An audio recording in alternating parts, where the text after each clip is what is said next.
আজ আমি আপনাদের সাথে যে ঘটনাটি শেয়ার করব সেটা এখন পর্যন্ত আমাদের পরিবারের সাথে ঘটে চলেছে। ব্ল্যাক ম্যাজিক এটা যে কত বড় ভয়ঙ্কর সেটা সবাই জানেন। আমাদের পরিবারের সদস্য 4 জন, আম্মা, আব্বা, আমি আর আমার বড় বোন। আমাদের 4 জনকে করা হয়েছে অনেক বড় কালো জাদু। আমার আম্মু অনেক আগে থেকেই অসুস্থ বোধ করেন, মাথা ঘোরে, বমি আসে, পেট ব্যথা করে, বিছানা থেকে উঠতে পারেন না। আমরা সাধারণ রোগ ভেবে তেমন কোনো পাত্তা দেইনি, অনেক ডাক্তার দেখিয়েছি, কিছুতেই কিছু হয়নি। এরপর এভাবেই দিন কাটতে লাগলো। কখনো ভাবিনি আমাদের জীবনে এত বড় ঘটনা ঘটতে থাকবে। কিছু বুঝতে পারিনি। এদিকে হঠাৎই আমার আব্বার প্রেশার আর ডায়াবেটিস বেড়ে যেতে থাকে, শরীরের শক্তি কমে যেতে থাকে, আমার নিজেরও বিভিন্ন সমস্যা হতে থাকে। এভাবে অনেক দিন চলে যায়, কিছুতেই কিছু হয় না। ধীরে ধীরে সবাই অনেক বেশি অসুস্থ হয়ে পড়ি। আমার আম্মু অনেক বেশি অসুস্থ হয়ে যায়, ঠিক মতো কিছু করতে পারে না, বিছানায় পড়ে থাকে। মহান আল্লাহ পাকের অশেষ রহমতে আমার নানি একদিন আমাদের বাসায় বেড়াতে আসেন। আমার নানি আবার বেশ শৌখিন। আমাদের বালিশ, কাঁথা আমার নানি নিজেই বানিয়ে দেন, ঠিক করে দেন আগের থেকেই। আমাদের বালিশের বয়স অনেক দিন হয়ে গেছে, পুরাতন হয়ে গেছে, তাই নানি ঠিক করলেন বালিশ থেকে তুলা বের করে নতুন তুলা দিয়ে বালিশ তৈরি করবেন। যথারীতি প্রথমে আমার আম্মুর বালিশটা খুলতে শুরু করলেন, কিন্তু ভাগ্যের কি পরিহাস, সেই বালিশের ভেতর থেকে বের হয় একটা সাদা কাগজে কুচি কুচি আরবিতে লেখা কুফরি কালাম, আর একটা কাগজে 5টা কি 6টা লাল কালি দিয়ে গোল করা ছিকলি। এটা দেখে আমার নানি চিৎকার করে ওঠে। সবাই ওইটা দেখে বিশ্বাস করতে পারে না। আম্মার এই অবস্থার কারণ সবাই বুঝতে পারে। এরপরও আরো ভয়ঙ্কর কিছু অপেক্ষা করছে যে ভাবতে পারিনি। সন্দেহ থাকাতে আস্তে আস্তে আমাদের বাসার সব বালিশই খোলা হয়। বিশ্বাস করেন, প্রত্যেকটা বালিশ থেকে বের হয় কুফরি কালাম। আমরা সবাই হতভম্ব হয়ে যাই। আমরা কখনো কারো ক্ষতি করিনি কোনোদিন, আমরা পরিশ্রম করে খাই, মধ্যবিত্ত পরিবার আমরা। এসব দেখে সবাই ভেঙে পড়ি, কান্নাকাটি করি। আমার আম্মু অজ্ঞান হয়ে যাওয়ার মতো অবস্থা হয়। আমার বালিশ থেকে পাওয়া যায় বিভিন্ন ছোট ছোট কাপড়ের টুকরা, আমার অনেক ছোটবেলার পুরনো গেঞ্জি, আর একটা কাপড়ের টুকরোতে পাওয়া যায় 1 চিমটি মাটি। আর আমার আব্বার বালিশ থেকে পাওয়া যায় পুরনো শার্টের টুকরো, লুঙ্গির টুকরো, গামছার টুকরো, 1 করা কাঠ, আরো ছোট ছোট বিভিন্ন টুকরো। আমার আপুর বালিশ থেকে পাওয়া যায় 3 পিসের কাপড়, পায়জামার কাপড়, বিভিন্ন টুকরা। এসব দেখার পর সবাই হতভম্ব হয়ে যায়। এই অবস্থায় আমার নানি গ্রামে একটা কবিরাজের খোঁজ করেন, আমাদের সবাইকে সেখানে নিয়ে যান। রাত 10টার পর কবিরাজ আসেন। সবকিছু দেখে কবিরাজ অবাক হয়ে যান, ভয় পেয়ে যান, আবার বলেন এগুলো খুব খারাপ ভাবে করা হয়েছে, এর সমাধান করতে সময় লাগবে, পুরোপুরি সমাধান হবেও না সেটা বলে দেন। দীর্ঘ 1 ঘন্টা ধরে কবিরাজ সব দেখে শুনে যা বলেন তা আজ পর্যন্ত আমি কখনো শুনিনি। 3টা চরিত্রের মানুষ দিয়ে এই কুফরি কালাম করা হয়েছে। 1 হচ্ছে হিন্দুতান্ত্রিক, 2 হচ্ছে জানোয়ার পালে যারা তাদের, এবং 3 হচ্ছে কোনো একজন মৌলানাকে দিয়ে। আমার আম্মু সব থেকে, আমার আম্মুই তার বিচার শিখার, একদম চিরতরে পাগল করে মেরে ফেলার জন্য। আমার আব্বাকে করা হয়েছে যেন আস্তে আস্তে দুর্বল হয়ে যায়, কাজ করে সংসার চালাতে না পারে, বিছানায় পড়ে যায় এই জন্য। আর আপুকে করা হয় আমার আপুর সংসার জীবন সুখী না হয় এই জন্য, অশান্তি যেন সবসময় লেগে থাকে। আর আমাকে করা হয় পড়াশোনা নষ্ট করার জন্য, সবসময় মাথা গরম রাখার জন্য, যেন আমি সবার সাথে খারাপ ব্যবহার করি। আর 1 চিমটি মাটির বিষয়ে বলেন এটা অবিবাহিত মেয়ের কবরের মাটি, যেন আমরা সবসময় হতাশায় থাকি। আমাদেরকে 3টা তাবিজ করা হয়েছিল, একটা নদীতে ভাসিয়ে দেওয়া হয়েছে, আর একটা শরীরে বসে গেছে, আর একটা এই মাটি। আমার আব্বার কথা শুনে আরো অবাক হলাম, মানুষ এত খারাপ হয় কিভাবে? আল্লাহ জাহান্নাম এদের জন্যই তৈরি করেছেন। আমার আব্বাকে করা হয়েছে 41 বার, কিন্তু আমার আব্বার শক্তির সাথে পেরে ওঠেনি, কারণ আমার আব্বা সবসময় পরিশ্রম করেন, লোহা হাতুড় এগুলো নিয়ে সবসময় কাজ করেন, এই জন্য বেশি কিছু করতে পারেনি। কিন্তু আমার আম্মাকে প্রায় শেষ করে দিয়েছিল, অর্ধেক পাগল হয়ে গিয়েছিলেন তিনি। আর বললেন এর আগে 3 বার আমার আম্মুকে বান মারা হয়েছিল, কিন্তু আমার আম্মা নিয়মিত নামাজ পড়তেন, কোরআন পড়তেন, এই জন্য তিনি এখনো বেঁচে আছেন। না হলে কি হতো আল্লাহ জানেন। আর আমার আপু শ্বশুর বাড়ি থেকে সেখানে থাকার কারণে বেশি সমস্যা করতে পারেনি, তবে একবার আমাদের বাসায় আসলে ওই বালিশে যদি সে মাথা রাখে, যেটিতে আমার আব্বার প্রচন্ড প্রেশার, ডায়াবেটিস বেড়ে দুর্বল হয়ে যায়। সবকিছু শুনে মাথায় আকাশ ভেঙে পড়ে। আম্মা নানি সবাই কান্নাকাটি করতে শুরু করে, আল্লাহর কাছে বিচার দাবি করে। আমরা জীবনে কখনো কাউকে সামান্য ক্ষতিও করিনি, তাহলে কেন আমাদের পরিবারকে শেষ করে দিতে চাচ্ছে? ছোট ছোট টুকরোগুলো কবিরাজ এক জায়গায় করেন, সেগুলো হচ্ছে হিন্দু দেবতা কালী, হনুমান, দুর্গা, এদের উপমা করা হয় আমাদের কাপড় দিয়ে, আর কবরের মাটি কাউরা দিয়ে মানে জানোয়ার দিয়ে বেড়ায়। আর পরিশেষে কবিরাজ যে কথাটি বলে সেটা শোনার জন্য একদম প্রস্তুত ছিলাম না। কবিরাজ বলল এগুলো করেছে যে সে আমাদেরই কাছের মানুষ, সে একজন মহিলা। আর কোনো কিছুই কবিরাজ বলল না। আমরা কিছুই ভাবতে পারলাম না। কবিরাজ 3 দিন সময় নিল আর বলল সারা জীবনই এমন করে যাবে সেই নিকৃষ্ট মহিলা, আল্লাহকে ভরসা করে থাকতে হবে। 3 দিন পরে কবিরাজ সব কাটিয়ে দেন, পানি পড়া তেল পড়া দেন, এবং করার সময় বিভিন্ন সমস্যা হয় এটাও বলেন। যথারীতি বাসায় এসে গভীর রাতে 2 জন মানুষ মিলে এটা করা হয়। মাটিতে কোপ দেওয়ার পরেই শুরু হয় বাধা, বড় হতে থাকে, আবার বারবার মানা করতে থাকে ওইটা না করার জন্য। কিন্তু কবিরাজের কথা মতো কাঠটা মাটিতে পোতা হয় ধীরে ধীরে, এবং সব আস্তে আস্তে ঠান্ডা হয়ে যায়। আর একটা তাবিজ বিছানায় রাখতে বলেন। সবকিছুই করা হয়, বিভিন্ন ঔষধ দেন, আর আমাদেরকে সতর্ক করে দেন যেন আল্লাহকে বেশি বেশি স্মরণ করতে থাকি। আলহামদুলিল্লাহ, তারপর থেকে এখন আমরা অনেক ভালো আছি, কিন্তু সমস্যাগুলো এখনো চলছে। আব্বা আম্মা দুজনেরই প্রেশার, ডায়াবেটিস, ওষুধ খেলে ভালো থাকে, আগের মতো আর নেই।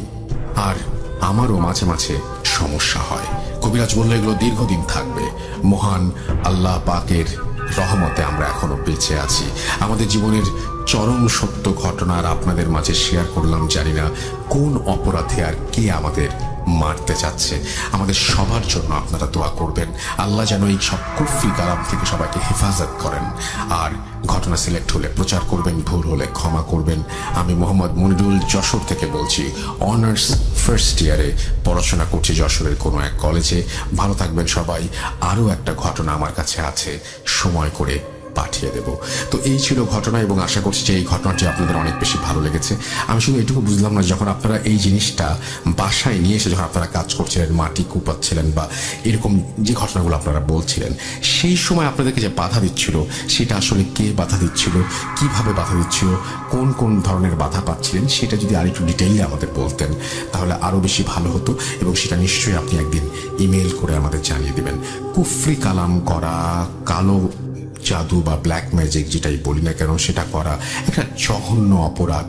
আমি জানি না মানুষ কোন স্বার্থে এই অপরাধ করে, কেন মানুষ মানুষকে এইভাবে কষ্ট দেয়, কেন মানুষ মানুষকে এইভাবে এক বিপদের দিকে ঠেলে দেয়। এবং যে সমস্ত মানুষ করছেন এই সমস্ত কাজ, তাদের তো পৃথিবীতে কোনো বিচার হয় না, কিন্তু যারা ধ্বংস হবার তারা চিরতরে ধ্বংস হয়ে যান।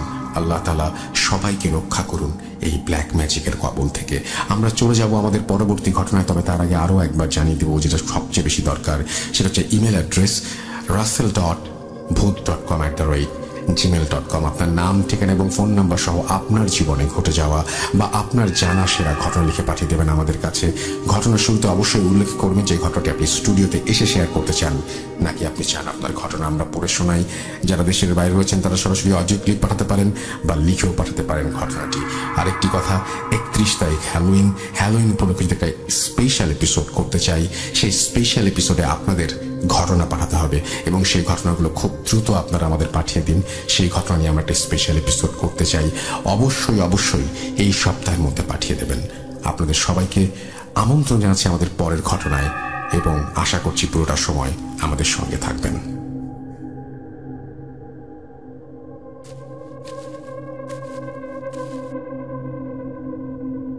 Spirit, be here with me.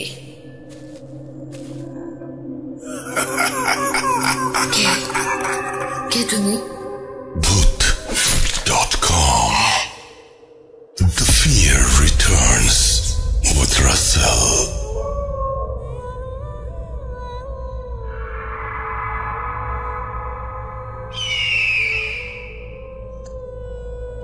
আপনাদের সবাইকে আরো একবার স্বাগত জানাচ্ছি ভূত.com-এ। আশা করছি সবাই ভালো আছেন, ভালোর দলে আছেন। এবং ভূত.com-এ আপনারা যখন আমার সঙ্গে থাকেন এই সময়টা আসলে খুব অদ্ভুত কাটে। এই সময়টা আমার জীবনের আপনি বলতে পারেন যে শ্রেষ্ঠ সময়। এবং আপনাদের যখন ঘটনা পাই, দারুণ দারুণ ঘটনা যখন আপনারা পাঠান, তখন আমার সবচেয়ে বেশি ভালো লাগার মুহূর্তগুলোর মধ্যে একটি। ঘটনা আরো বেশি চাই এবং হ্যালোইন নিয়ে যেটা বলছিলাম যে হ্যালোইন নিয়ে আরো বেশি ঘটনা পাঠাবেন, সেটাই আশা করব। এখন চলে যাবো আমাদের পরবর্তী ঘটনায়। এখনকার ঘটনা শুনলে বুঝতে পারবেন যে আমার কাছে আরো একটি ঘটনা রয়েছে। মানে এখন থেকে এই ঘটনাটি বাদ দিয়েও আরো একটি ঘটনা রয়েছে, যে ঘটনাটিও ব্ল্যাক ম্যাজিকের। সো আমরা এই জন্যই ভাবছিলাম যে আজকের এপিসোডটা শুরুই করি না কেন ব্ল্যাক ম্যাজিক দিয়ে। তো সেই চিন্তা থেকেই আমাদের আসলে আজকের এই এপিসোডটি করা এবং আশা করছি যে আপনাদের এই এপিসোডটি ভালো লাগবে। এবং আমাদেরকে মামুন পাঠিয়েছেন উত্তরা থেকে আরো একটি ব্ল্যাক ম্যাজিকের ঘটনা।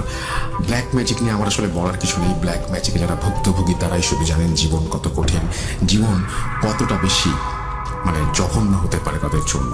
এবং আমি এই বিষয় নিয়ে যে আরো যারা আছেন, যারা এই সমস্ত ব্যাপারে ভুক্তভোগী, তারা অবশ্যই জানাবেন। আমি কোনো সময় এরকম দেখিনি, কেউ কিন্তু আমাদের সাথে কখনো এরকম ঘটনা শেয়ার করেনি যে তিনি ব্ল্যাক ম্যাজিক করেছেন।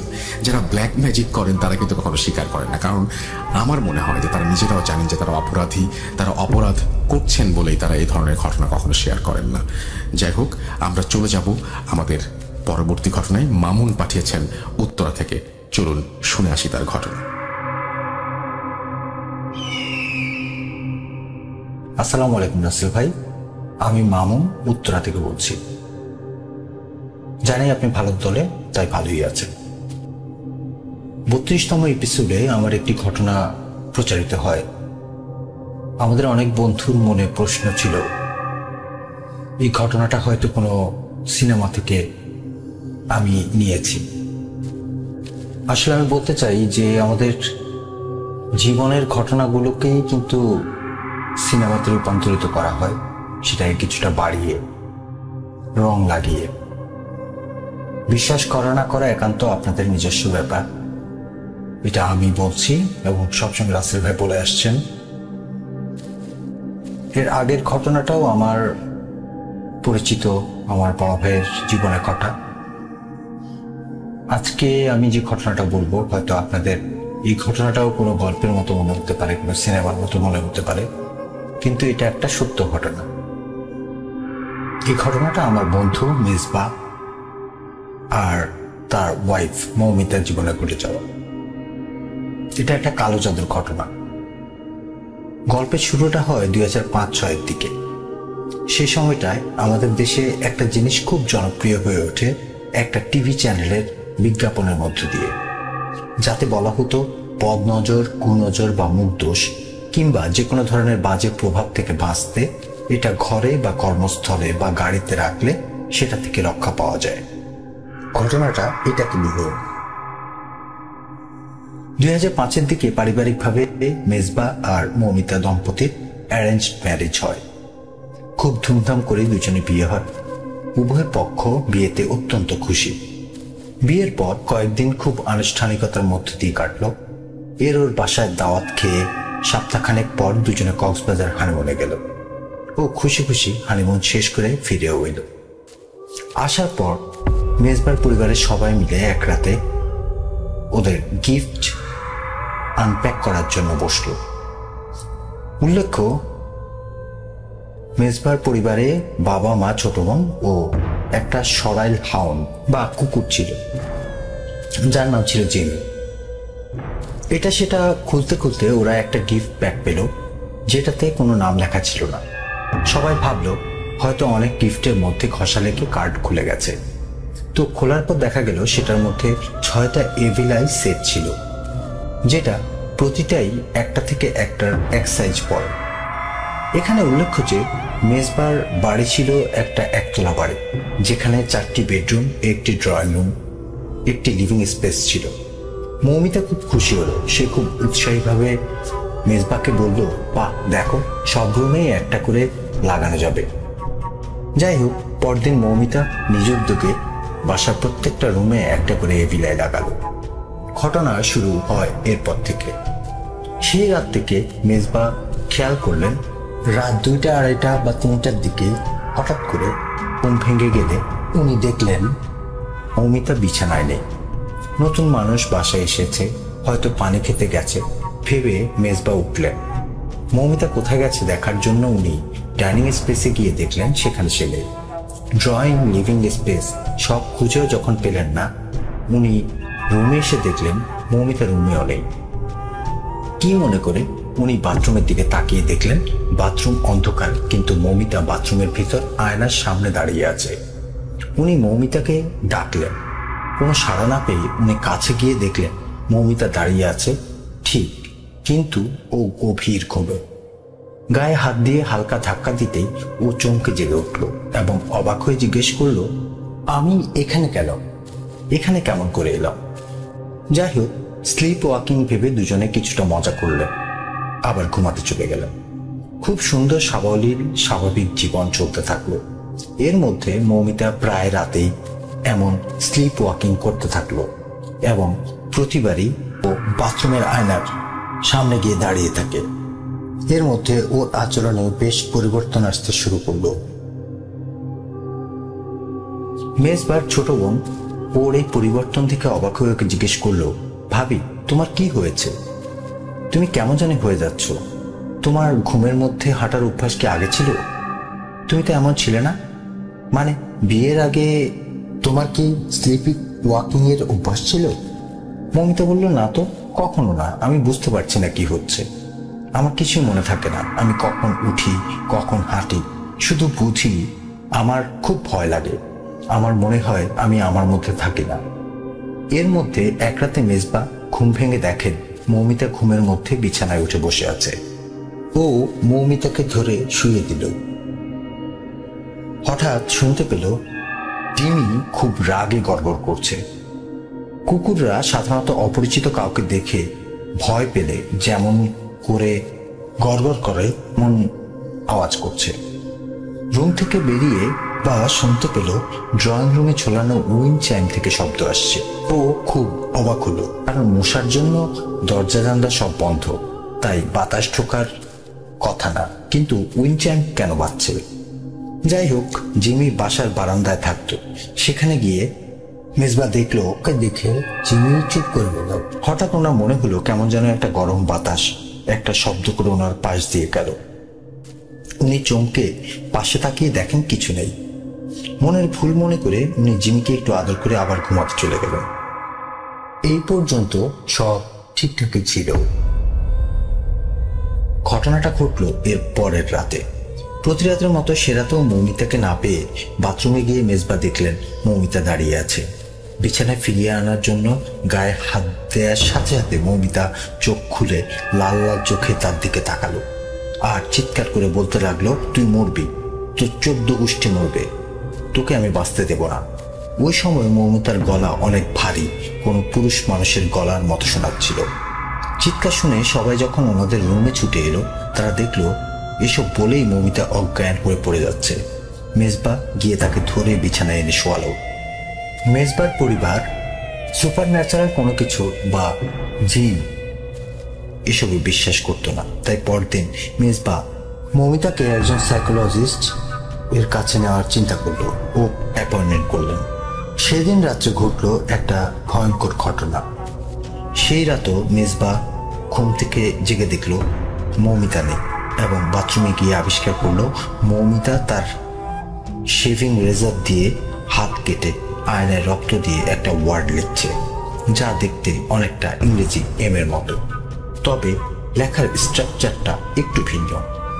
এর মধ্যে মেজবার বড় মামা, যিনি সিলেট থাকেন এবং বেশ কামেল ও শিক্ষিত, যিনি অনেক বছর দেশের বাইরে ছিলেন, যেখানে তিনি একটা বিখ্যাত ইউনিভার্সিটির ইসলামিক স্টাডিজের লেকচারার ছিলেন, তিনি বেড়াতেন। হুট করে তিনি কোনো খবর না দিয়ে আসাতে বাসার সবাই খুব অবাক হলো। জিজ্ঞেস করতে উনি বললেন, কাজ তো একটা আছে, তার আগে তোমরা বলো তোমরা কেমন আছো। সবাই বলল ভালো আছি। হঠাৎ তিনি মৌমিতার দিকে তাকিয়ে প্রশ্ন করলেন, মা তুমি কেমন আছো? আমি বিয়েতে আসতে পারিনি, শরীরটা খারাপ ছিল, কিন্তু তোমার জন্যই এই শরীর খারাপ নিয়েও আসতে হলো। পরিচয় না থাকলেও মৌমিতার মামাকে খুব আপন লাগলো। ও হঠাৎ করে কান্না করে উঠল। মামা সস্নেহে ওর মাথায় হাত বুলিয়ে বলল, মা ভয় পেও না, ইনশাআল্লাহ আল্লাহর ইচ্ছায় সব ঠিক হয়ে যাবে। তারপর তিনি মেজবার দিকে তাকিয়ে বললেন, বাবা তুমি আমার সাথে এসো, তোমার সাথে আমার কিছু কথা আছে। তারপর উনি মেজবাকে নিয়ে মেজবার রুমে যেতে বললেন। তারপর মেজবাকে উনি যা বললেন, মেজবা খুব অবাক হয়ে গেল। উনি বললেন, দেখো বাবা, তোমাদের বাসায় তোমার আর মৌমিতার সাথে কিছু একটা করতে যাচ্ছে। আমি স্বপ্নে তার ইঙ্গিত পেয়েছি, তাই দেরি না করে আমি ছুটে এসেছি। সময় অনেক কম, তুমি আমাকে সব খুলে বলো, বাসায় কিছু অস্বাভাবিক ঘটছে কি? মেজবা খুব অবাক হলেও সবকিছু খুলে বলল। সব শুনে মামাকে খুব চিন্তিত দেখালো। উনি পুরো ঘরটা ঘুরে বাথরুমের সেই আয়নার সামনে গিয়ে দাঁড়ালেন। তারপর বেরিয়ে এসে মেজবাকে বললেন, বাবা তুমি যে বললা মৌমিতা আয়নায় কিছু একটা লিখেছে, দেখি তুমি আমাকে একটা কাগজে তা লিখে দেখাও তো। তিনি যখন এঁকে দেখালেন, মামা খুব চিন্তিত মুখে কাগজটার দিকে তাকিয়ে বললেন, বাবা এটা এম না, এটা আরবিতে আট, যাকে আরবিতে বলে থ্যামেনিয়া। আর এখানে আছে দুটো আট, আর 88 হলো জিনের নাম্বার। আমাদের পবিত্র কোরআন শরীফে 88 বার শয়তানের উল্লেখ আছে, আর শয়তান জিনের 88 রকমের উপজাতি আছে। কোরআন শরীফের 88 নম্বর সূরা আল গাশিয়া, যার আরবি গাশিয়া শব্দের অনেক অর্থের একটি, কিয়ামত দিবসের প্রাদুর্ভাব। আর 88 আরবি হরফটি শয়তানের সিলমোহর, আর এটা সেখানেই থাকে যেখানে শয়তান জিনেরা তার রাজত্ব প্রতিষ্ঠা করতে চায়। যেমন হিটলারের প্রিয় সংখ্যা ছিল 88, এবং সে সম্পূর্ণভাবে শয়তানের প্রভাবে প্রভাবিত ছিল, সেটা আমরা সবাই জানি। আর এই 88 সংখ্যাটা এভাবেই শয়তানের পূজারীরা যখন কালো জাদু করে তখন লিখে থাকে। আর শয়তানের প্রভাবেই মনে jealousy, disorder of behaviours or health, বিপদ চর্চা, কালো জাদু মানুষের মধ্যে চর্চা হয়ে থাকে। আর এগুলোর মধ্যে দুষ্ট জিন আমাদের উপর আরো বেশি করে প্রভাব বিস্তার করতে পারে। আমার মনে হয় এগুলো কেউ মৌমিতার উপর কালো জাদু করেছে। এরপর তিনি আয়নাটার চারপাশে হাত দিয়ে কিছু একটা খুঁজতে শুরু করলেন। কিছু না পেয়ে উনি আয়নাটার চারধারে যে ক্লিপ আটকানো ছিল তা খুলে ফেলতে ফেলতে একটা প্লাস্টিকের প্যাকেট, একটা ভাঁজ করা পুরনো কাগজের পুটলি বেসিনের উপর পড়ল। মেজবা চূড়ান্ত পর্যায়ের অবাক হয়ে এসব দেখতে লাগলো। উনি কাগজটা নিয়ে রুমে বেরিয়ে আসলেন ও মাটিতে বিছিয়ে দিলেন। দেখা গেল সেখানে কিছু হিব্রু ভাষায় লেখা ও শয়তানের সেই ছাগলের শিংওয়ালা বিখ্যাত মূর্তিটা, সেটার ছবি আঁকা ও কিছু নকশা আঁকা। অবাক করা বিষয় হলো এখানেও 6টা চোখের ছবি আঁকা বিভিন্ন কোণায়, এবং মাঝখানে মেজবা আর মৌমিতার নাম লেখা, এবং একটা ফুলের টবের প্রতিকৃতি আঁকা। প্রতিকৃতিটি দেখিয়ে মামা বলল, এমন টব কি বাসায় আছে? মেজবার ছোট বোন চিৎকার করে বলল, এটা তো আমাদের বারান্দায় রাখা ফুলের টব। মামা বললেন, চলো আমাকে দেখাও।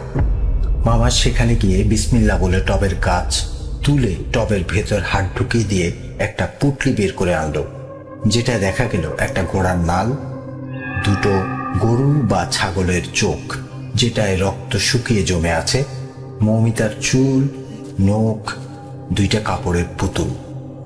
মামা একটা ব্লেড চাইলেন। এরপর ব্লেড দিয়ে পুতুল দুটোকে চিড়ে ফেলতেই আরো 2টো প্লাস্টিকের মোড়া কাগজের পুটলি বেরিয়ে এলো। ওই দুটো খুলতে দেখা গেল একটা হাতের ছাপের মধ্যে একটা চোখ আঁকা এবং একটার মধ্যে মেজবা ও একটার মধ্যে মৌমিতার নাম লেখা। হঠাৎ করে মামা উঠে দাঁড়ালেন এবং মেজবার রুমের দিকে গিয়ে যেখানে সেই চোখটা ঝোলানো ছিল সেটা দেখিয়ে বললেন, এটা এখানে কে ঝুলিয়েছে আর এটা কবে থেকে এখানে আছে? মেজবা বলল, ওটা আমরা বিয়েতে গিফট পেয়েছি, কে পাঠিয়েছে জানি না। তখন মামা বললেন, এটা যে পাঠিয়েছে সেই তোমাদের ক্ষতি করতে চায়, সেই কালো জাদু করিয়েছে। আয়না, ফুলের টব সবই এই এভিল আয়ের সাথে কানেক্টেড। এই জাদুর নাম হামসা। এই জাদু কাউকে পাগল বা উন্মাদ করার জন্য করা হয়। তখন মেজবার ছোট বোন বলল, মামা আমরা তো জানি এটা বদনজর বা মুখ দোষ থেকে বাঁচানোর জন্য ব্যবহার করা হয়। তখন মামা বলেন, আল্লাহর শক্তি ব্যতীত কোনো কিছুই শয়তানের কুনজর থেকে বদনজর থেকে বাঁচাতে পারে না, বরং এগুলো শয়তানের শক্তি বৃদ্ধি করে। কারণ আমরা যখন ভাবি এটা আমাদের বাঁচাবে, সেটা শিরক করার সমান।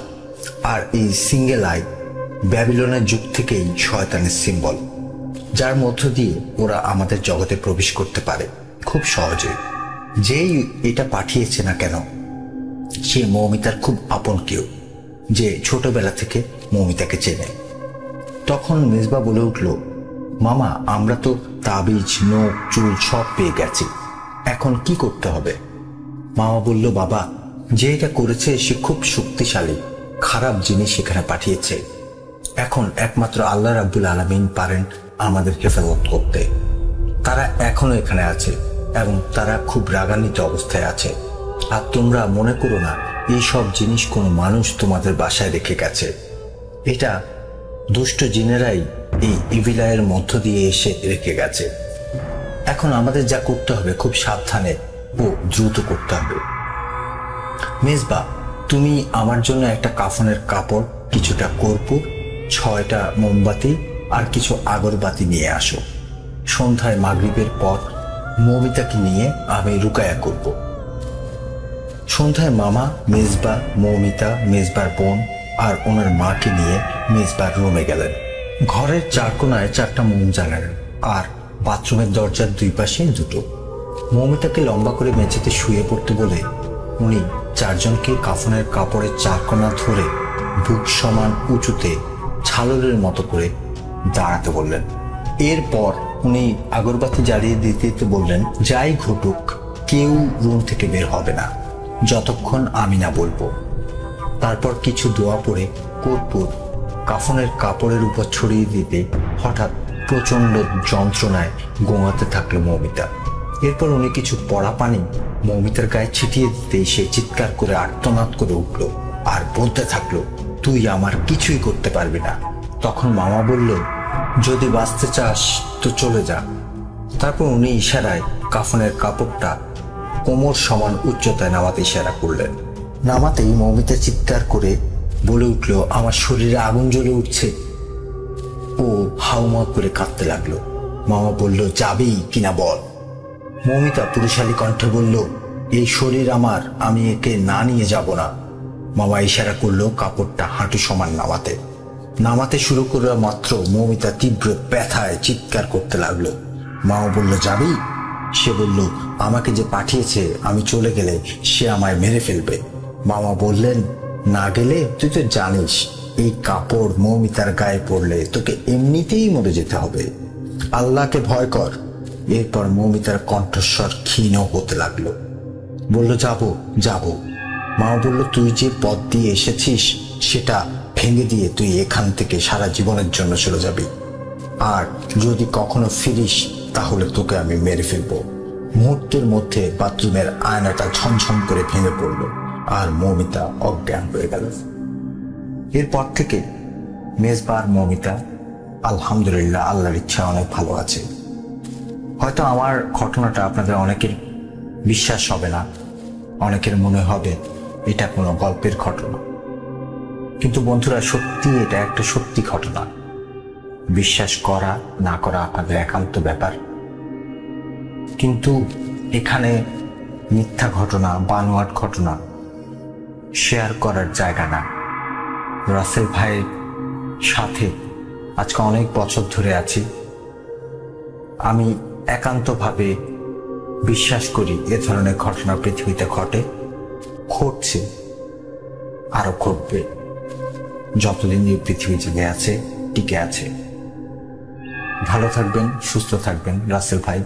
আবারও আপনাকে অসংখ্য ধন্যবাদ জানাই। যদি ভালো লাগে আমার এই ঘটনাটা সবার সাথে শেয়ার করবেন।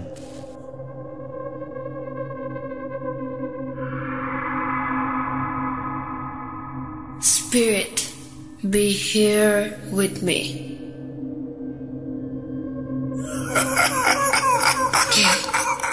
Qui êtes-nous? Bhoot.com. The fear returns with Russell.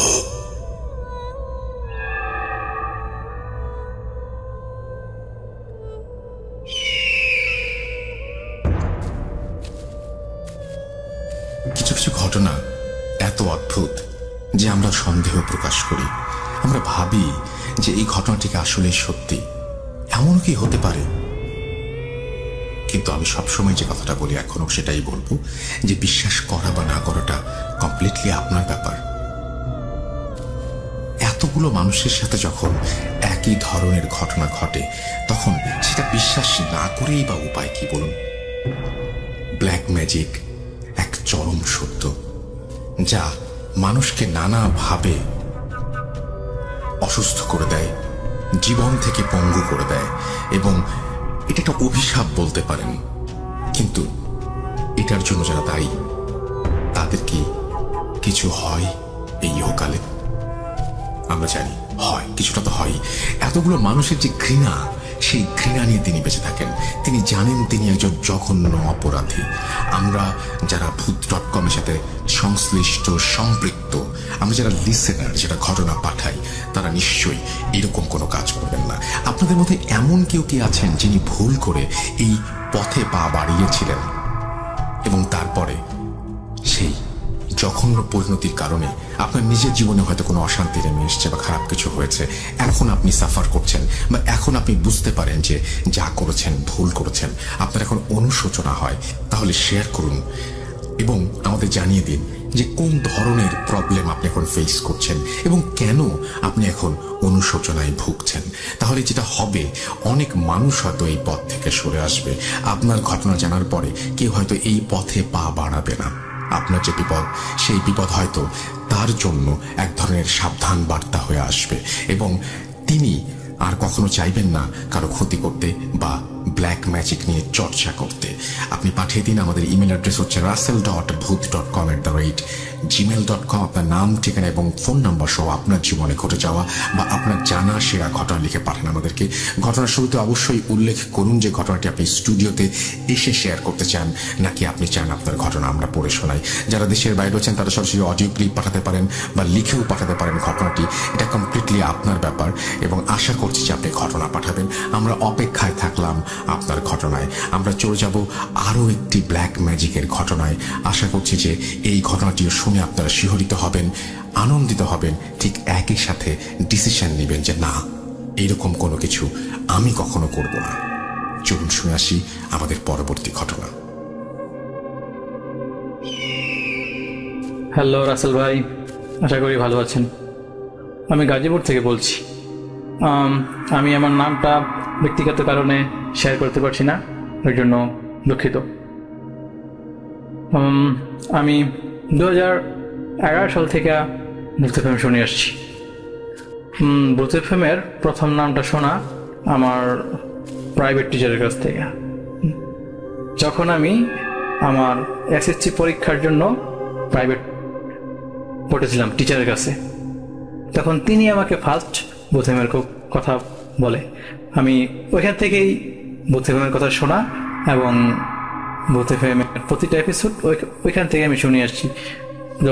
যদিও কখনো কখনো মিস হয়ে গেছে, ওগুলো আমি ডাউনলোড করে শুনে নিচ্ছি। আর এত বছরের ভিতরে শুধু ভূত এফএম শুনেই আসছি, কিন্তু কখনো ঘটনা পাঠানো হয় নাই। তো আজ পাঠাচ্ছি। ঘটনাটা একদম আমার নিজের সাথে ঘটা। ওটা আমার স্কুল জীবনের কাহিনী। ঠিক আছে রাসেল ভাই, আমি সরাসরি ঘটনায় চলে যাচ্ছি। আমি এবং আমার বাড়ির পাশে আমার এক ফ্রেন্ড ছিল, ফ্রেন্ড এবং ভাইও বলা চলে, যেহেতু আমরা পাশাপাশি বাড়ি ছিল। ফ্রেন্ড এবং ভাই, আমরা দুজনেই একই স্কুলে পড়তাম, একই ক্লাসে। তো আমাদের মধ্যে একটা কন্টেস্ট চলতো, লেখাপড়া হোক, খেলাধুলা হোক, সব বিষয়, যে কিভাবে ওকে আমি হারাবো, আমি জিতবো, লেখাপড়া হোক, খেলাধুলা হোক, সব বিষয়। তো যতই কন্টেস্ট হোক, ও আসলে আমার সাথে কখনো পেরে উঠতে পারে নাই। কিন্তু জানি না ওইটাই কি আমার জীবনের সত্যিকার ভুল ছিল কিনা, জানি না। তো সে আমি একই স্কুলে পড়তাম, স্কুলে যেতাম, স্কুল থেকে আসতাম, স্কুল থেকে আসার পরে ওর সাথে আমার মিলামেশা ছিল। তো এভাবেই দিনটা চলতে লাগলো।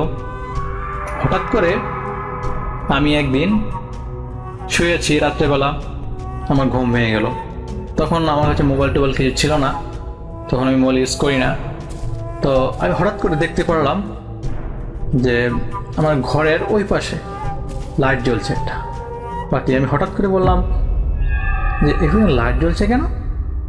ভাবলাম হয়তো আমার বাবা অনেক রাজ্যে কাজ করতো, আমি ভাবছি হয়তো বাবা ওখানে কাজ করছে। কিন্তু আমি ওখানে একটা ছায়া দেখতে পেলাম। ছায়াটা কি করছে, মানুষ সিগারেট খায় না, এভাবে সিগারেটের মতো খাচ্ছে এবং অবিরতম তার মুখ থেকে ধোঁয়া বেরোচ্ছে, ধোঁয়া। আমি তখন ভয়ে, আমার পাশে বাবা ছিল, মা ছিল, আমি কে ছিল আমি অতটা খেয়াল করি নাই, আসলে আমার সাহস হয় নাই যে আমি ওদেরকে ডাক দেবো। যাই হোক, তখন আমি আস্তে আস্তে ঘুমিয়ে পড়ি। পরে ঘটনাটা আমি আমার পরের দিন সকালে মায়ের কাছে শেয়ার করি। মা বলে, কই না তো, লাইট তো ছিল না, আর তোর বাবা তো শুয়েই ছিল, কেউ ছিল না। যাই হোক, এটা ছিল প্রথম দিনের ঘটনা। দ্বিতীয় দিন আমি একটা গাছে উঠলাম আম পাড়তে। আম পাড়ার ওঠার পরে মনে হলো কে যেন আমাকে ধাক্কা মেরে ফেলে দেবে, এরকম অবস্থা। আমি বললাম এরকম কেন হচ্ছে? তারপর আমি ভয়ে গাছ থেকে নেমে গেলাম। মা বলতো যে বাবা দুপুরবেলা গাছে উঠিস না, দুপুরবেলা অনেক সমস্যা হয়। তো আমি ওই ভয়ে গাছ থেকে নেমে গেলাম। তারপর দেখা গেল আমি নদীতে নামলাম সাঁতার কাটতে। ওইখানে মনে হতো কে যেন আমার পা ধরে টেনে নিয়ে যাবে, এরকম। তো দিন যাচ্ছে, এইসব সমস্যাগুলো আমার দিন দিন আরো বৃদ্ধি পাচ্ছে, দিন যাচ্ছে, সমস্যাগুলো বৃদ্ধি পাচ্ছে। আমি ঘুমিয়ে আছি, যখন আমার চোখটা বন্ধ হয়ে আসবে মনে হচ্ছে কে যেন আমাকে একদম পা ধরে টেনে হিসছে যেন কি নিয়ে যাচ্ছে। তো যখন আমার ঘুম ভেঙে যায় সমস্যা হয় না, যখনই চোখ বুঝবো তখন এই সমস্যাটা হয়। তাছাড়া যখন আমি চোখ বুঝবো মনে হচ্ছে আমি যেন কোথাও পড়ে যাচ্ছি, একদম আমাকে মনে হচ্ছে যেন কিছু থেকে, অনেক তালা কিছুর উপর থেকে আমাকে ছেড়ে দেওয়া হয়েছে, আমি নিচে পড়ে যাচ্ছি। হঠাৎ করে ফাল দিয়ে লাফ দিয়ে আমি ঘুম থেকে উঠে যাই। এভাবে দিন চলতে লাগলো। এই সমস্যাগুলো প্রতিনিয়ত প্রতিনিয়ত প্রতিনিয়ত হতে যাচ্ছে। সামনে আমার পরীক্ষা ছিল, আমার পরীক্ষা একদমই লেখাপড়ায় মন বসতো না, আমি কোনোভাবেই আমার পড়াশোনায় মন বসতে পারছি না। এই সমস্যাগুলো দিন দিন আমাকে ঘিরে ধরতে লাগলো এবং আমি এক সময় অনেক অসুস্থ হয়ে পড়ি। তো আমার মা বাবা আমাকে ডাক্তারের কাছে নিয়ে গেল। ডাক্তার কাছে নিয়ে যাওয়ার পর ডাক্তার বললো যে না, আসলে ওনার তো কোনো সমস্যা হয় নাই, হয়তো রাত্রেবেলা ঘুমাতে পারে না, ঠিক মতো খেতে পারে না, এই কারণে সমস্যা হলো। কিছু ওষুধ লিখে দিল, তারপর আমি বাড়িতে চলে আসলাম। কিন্তু দিন যাচ্ছে, সমস্যা বেরিয়ে যাচ্ছে। তো আমার পাশের এক কাকি ছিল, তারপরে সে আমার মাকে এসে বললো যে আসলে ডাক্তার যখন কাজ হচ্ছে না, ওকে একটা কবিতা লেখা। আমার পাশের বাড়িতেই আমার সম্পর্কে দাদু হয়, আমার একজন কাকি আছে, ওই কাকি বাবা। তো উনি আসছেন, উনি কবিরাজ। সবাই মানে আমার মা বাবা সবাই গিয়ে ওনাকে সব ঘটনা খুলে বলল। তারপর উনি আমাদের বাড়িতে আসলেন এবং আমাকে দেখলেন। তিনি দেখেই বুঝতে পারলেন যে আমাকে ব্ল্যাক ম্যাজিক করা হয়েছে। তো তিনি বললেন যে আমার কিছু সময় দরকার, কে করেছে বা কারা করেছে সবই আমি বলতে পারবো, আমার একটু সময় দরকার। তো তারপর তিনি চলে গেলেন। পরের দিন রাত 9টার দিকে তিনি আসলেন আমাদের বাড়িতে। আসার পর তিনি কি যেন কি বললেন আমাকে, মানে বললেন একটু ঝাড়বে। তারপর তিনি কি বললেন এবং ঝাড়লেন, কিছু নিয়মকানুন পালন করলেন। তারপর তিনি একটু ধ্যানের মতো বসলেন। বসার পরে কিছুক্ষণ পরে তিনি উঠে বললেন যে আমাকে ব্ল্যাক ম্যাজিক করা হয়েছে এবং কে করেছে সেও তিনি বুঝতে পেরেছেন। তিনি বললেন একটা তাবিজ রাখা হয়েছে আমার, যে আমি যেখানে ঘুমাই ওই বালিশের ভেতরে। কিন্তু রাসেল ভাই, বালিশ তো সেলাই করা ছিল, ওটার ভিতরে কিভাবে তাবিজ গেল ওটা আমি বুঝতে পারলাম না। তারপর তিনি বলেন আসলে ওটা জিন দ্বারা চালান করা হয়েছে। এছাড়া আরেকটা তাবিজ করা হয়েছিল আমাদের উঠানের মাঝখানে, যেখান থেকে আমি যখন ঘুম থেকে ওঠার পরে যখন বের হই, এবং ওই তাবিজের উপরেই, যেখানে তাবিজটা পোতা রয়েছে ওর উপরেই পা দিয়ে আমাকে যেতে হতো।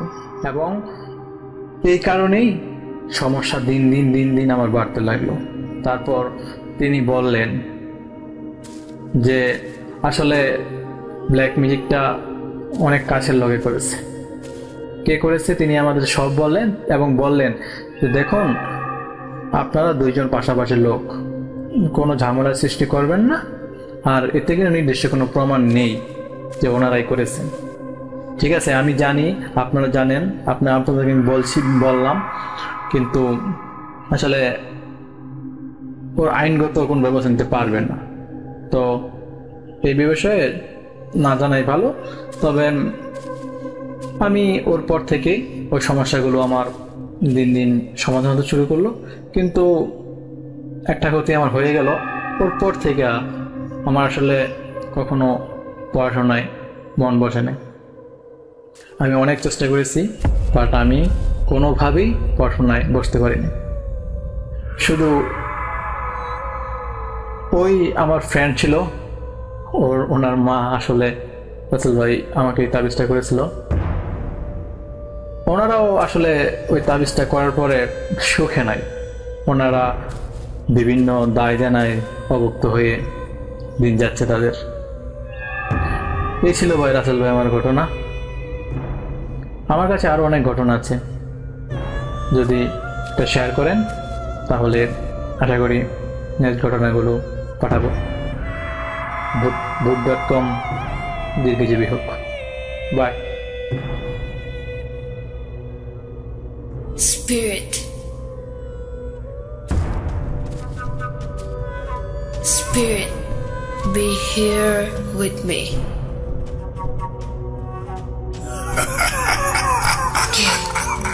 Get to me. Bhoot.com. The fear returns with Russell.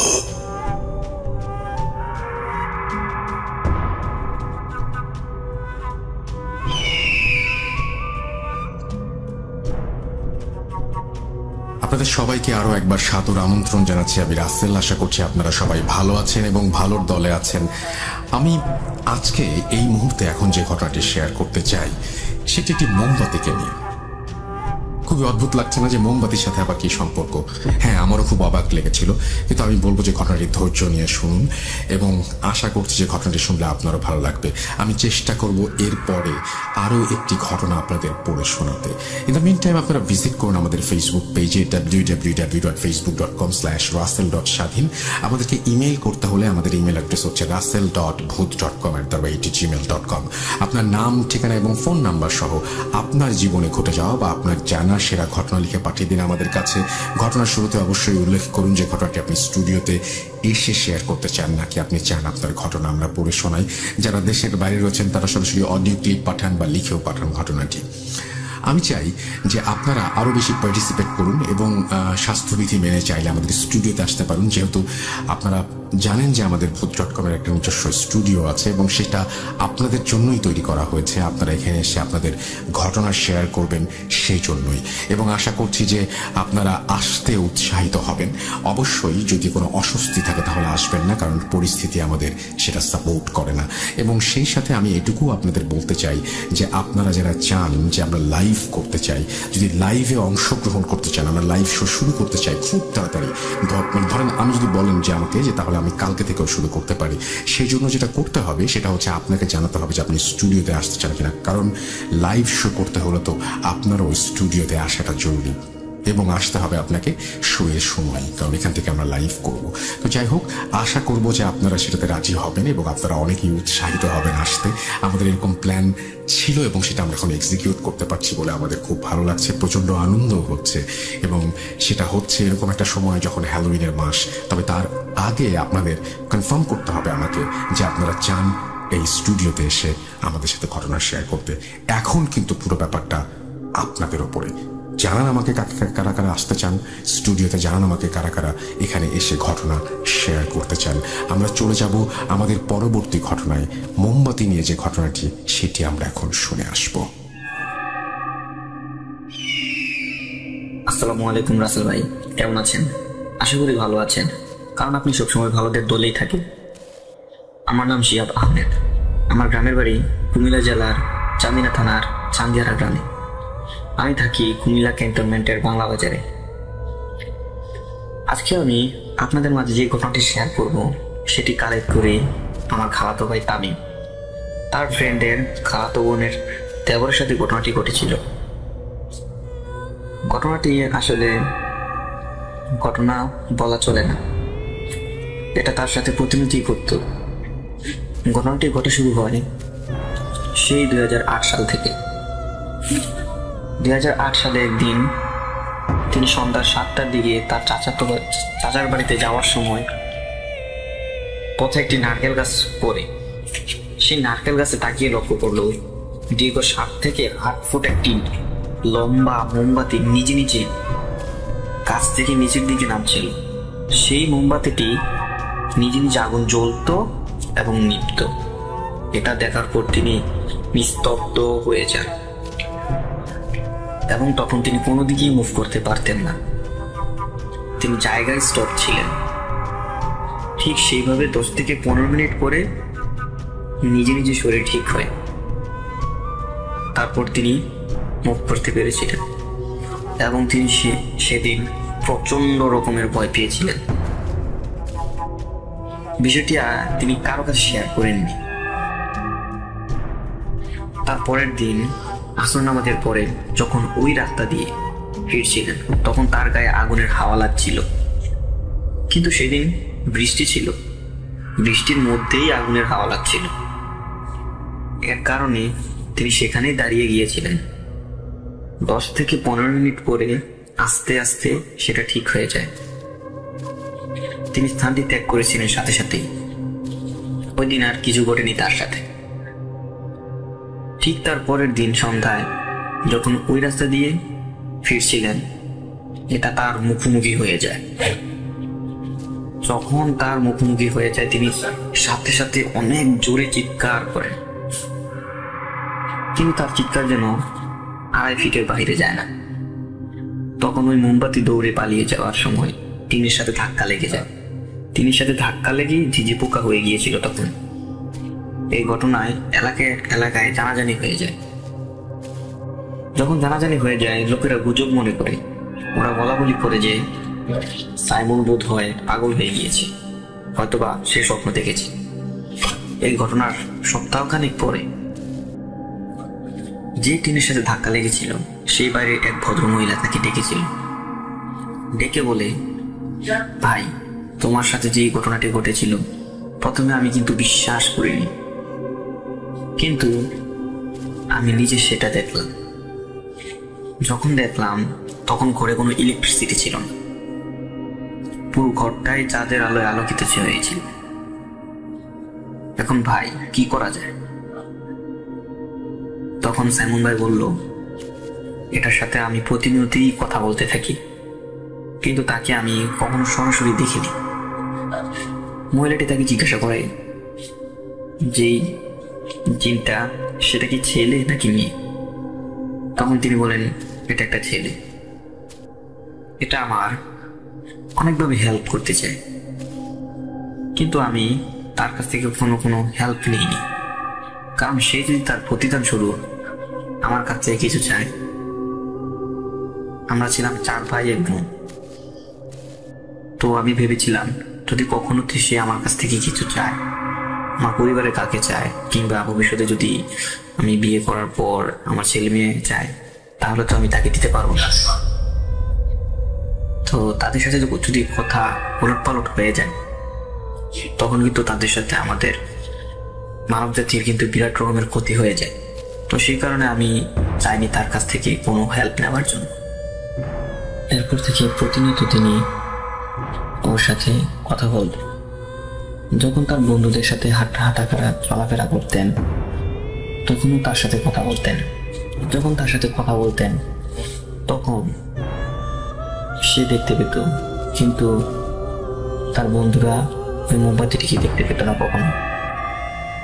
তো সেটা ভেবে তার বন্ধুরা ভাবলো যে সে পাগল হয়ে গিয়েছে, সে পাগলের ন্যায় আচরণ করছে।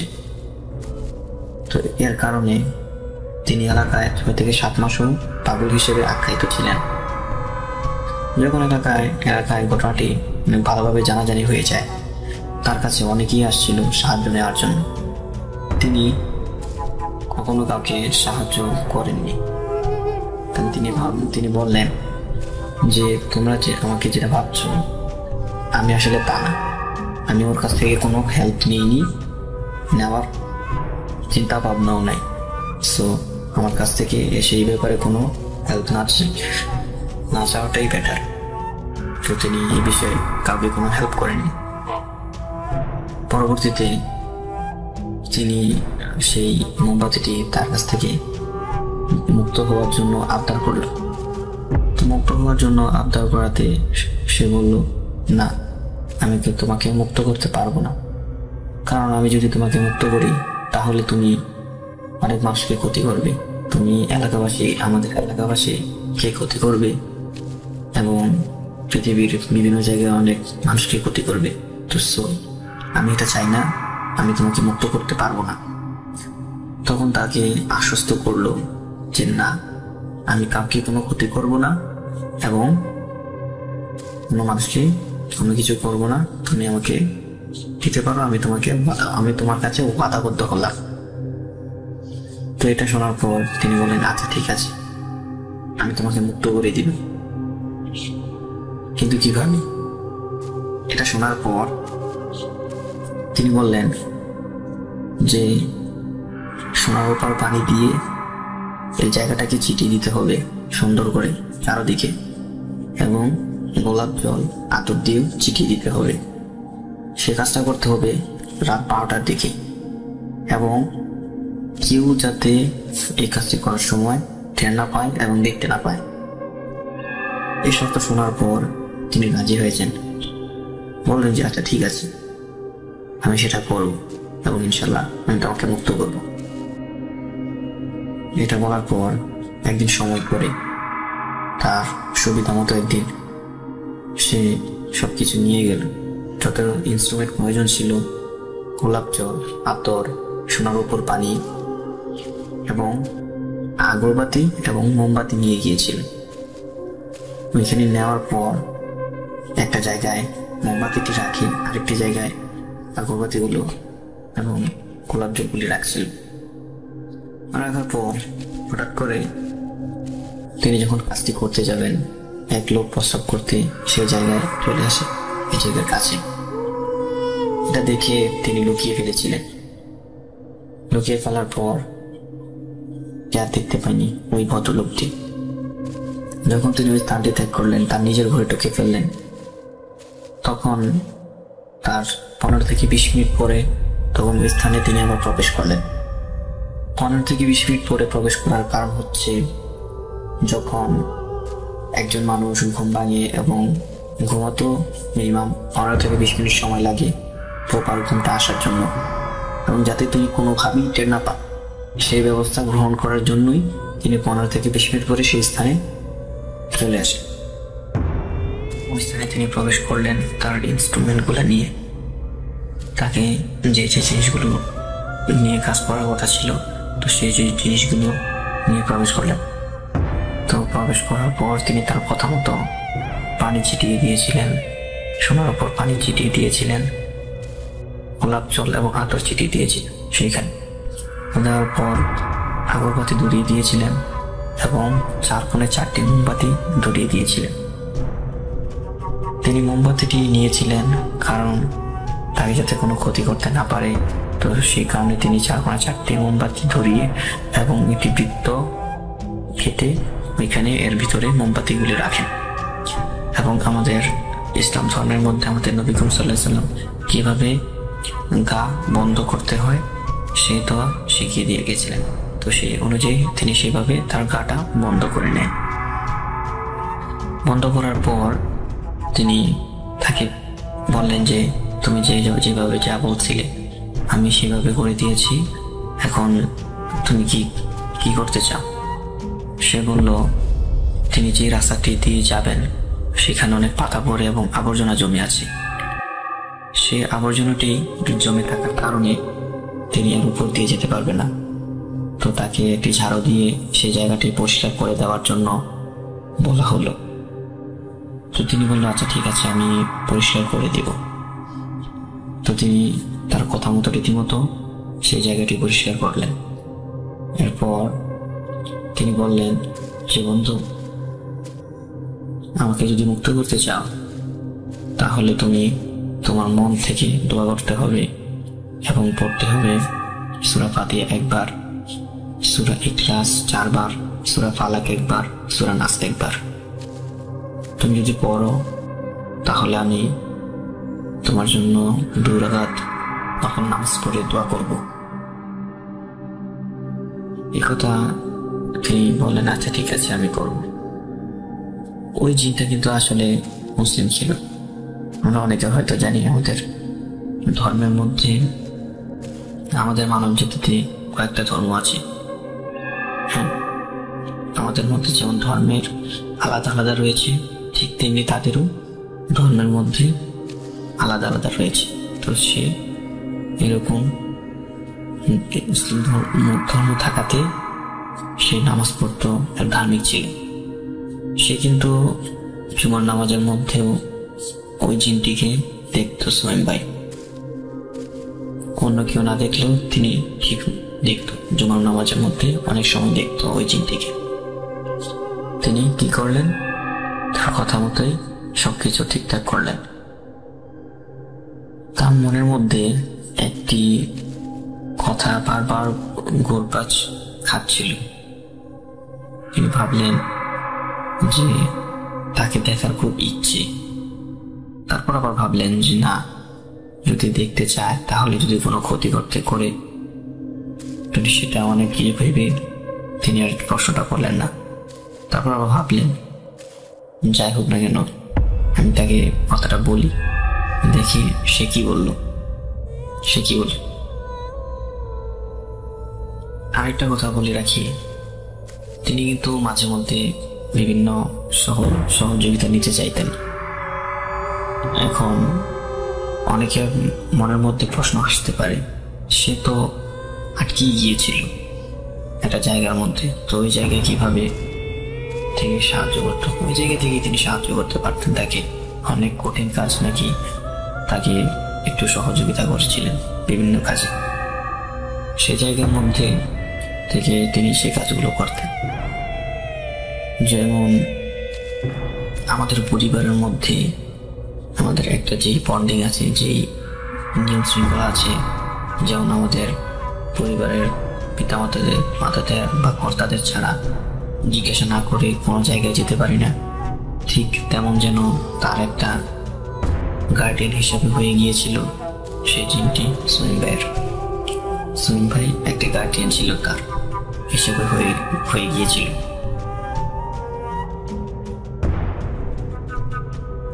তখন তিনি উপলব্ধি করলেন যে তিনি কাজটা ঠিক করেননি। প্রায় 6-7 মাস তাকে আটকিয়ে রেখে তিনি তার মধ্যে সেই অনুশোচনাটা এনেছিলেন।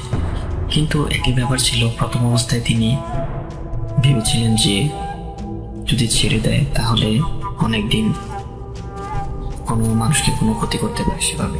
কিন্তু পরবর্তীতে তিনি এটা ভাবলেন যে এতদিন রেখে তিনি সঠিক কাজ করেননি। আচ্ছা, যাই হোক, পরবর্তীতে তিনি 7-5 না ভেবে তাকে বলেই ফেললেন যে তোমাকে আমি দেখতে চাই, তোমার রূপে আমি তোমার রূপটা আমি দেখতে চাই। তারপর তিনি বললেন আচ্ছা ঠিক আছে, আমি তোমার একটি আবদার পূরণ করব। তিনি একটি রূপ নিলেন। তারপর সোহেল ভাই যা দেখলেন যে একদম সেম সেই লোকটি একজন মানুষের মতো। তারপর তারা মুসাফা করার পর কোলাকুলি করলো এবং সেই জিনটি চোখে অশ্রু ফেলল। কারণ একটা জায়গার মধ্যে ছিল অনেকদিন, দীর্ঘদিন থাকার পরে তার সাথে ভালো একটি সম্পর্ক হয়ে গিয়েছিল, একটি মায়া কাজ করছিল, যার কারণে তার চোখে দিয়ে পানি চলে আসে। তারপর তিনি চলে যাওয়ার সময় বললেন যে তুমি যখন আমাকে স্মরণ করবে তো তাকে যাতে স্মরণ করার জন্য তার হাতে একটি আয়না দিয়েছিল, আয়নার মতো। যখন তুমি এটাকে হাতে নিয়ে 3 বার আমার নাম বলবে তখন আমি তোমার সামনে এসে হাজির হব। তো সেটা বলে তিনি সেই জায়গা থেকে চলে যায়। সোহেল ভাই এই আয়নাটিকে তার সাথে রাখেনি, কারণ তিনি ভেবেছিল যদি তাকে আবার ডাকার পর যদি ওই লোকটি আবার তাকে কোনো ক্ষতি করে, তো সেটা ভেবে তিনি এই আয়নাটিকে আর তার সাথে রাখেনি।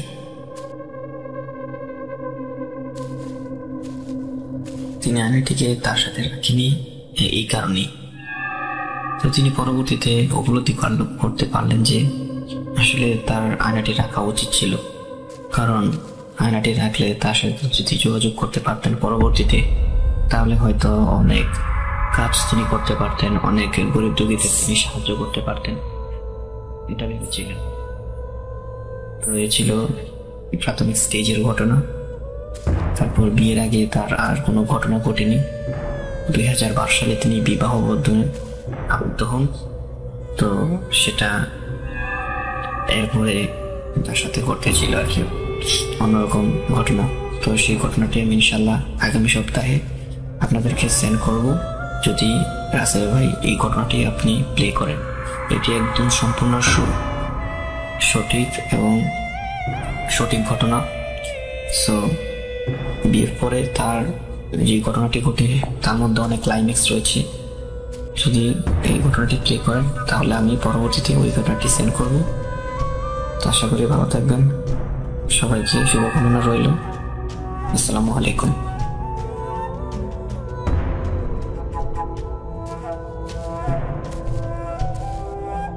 Spirit, be here with me.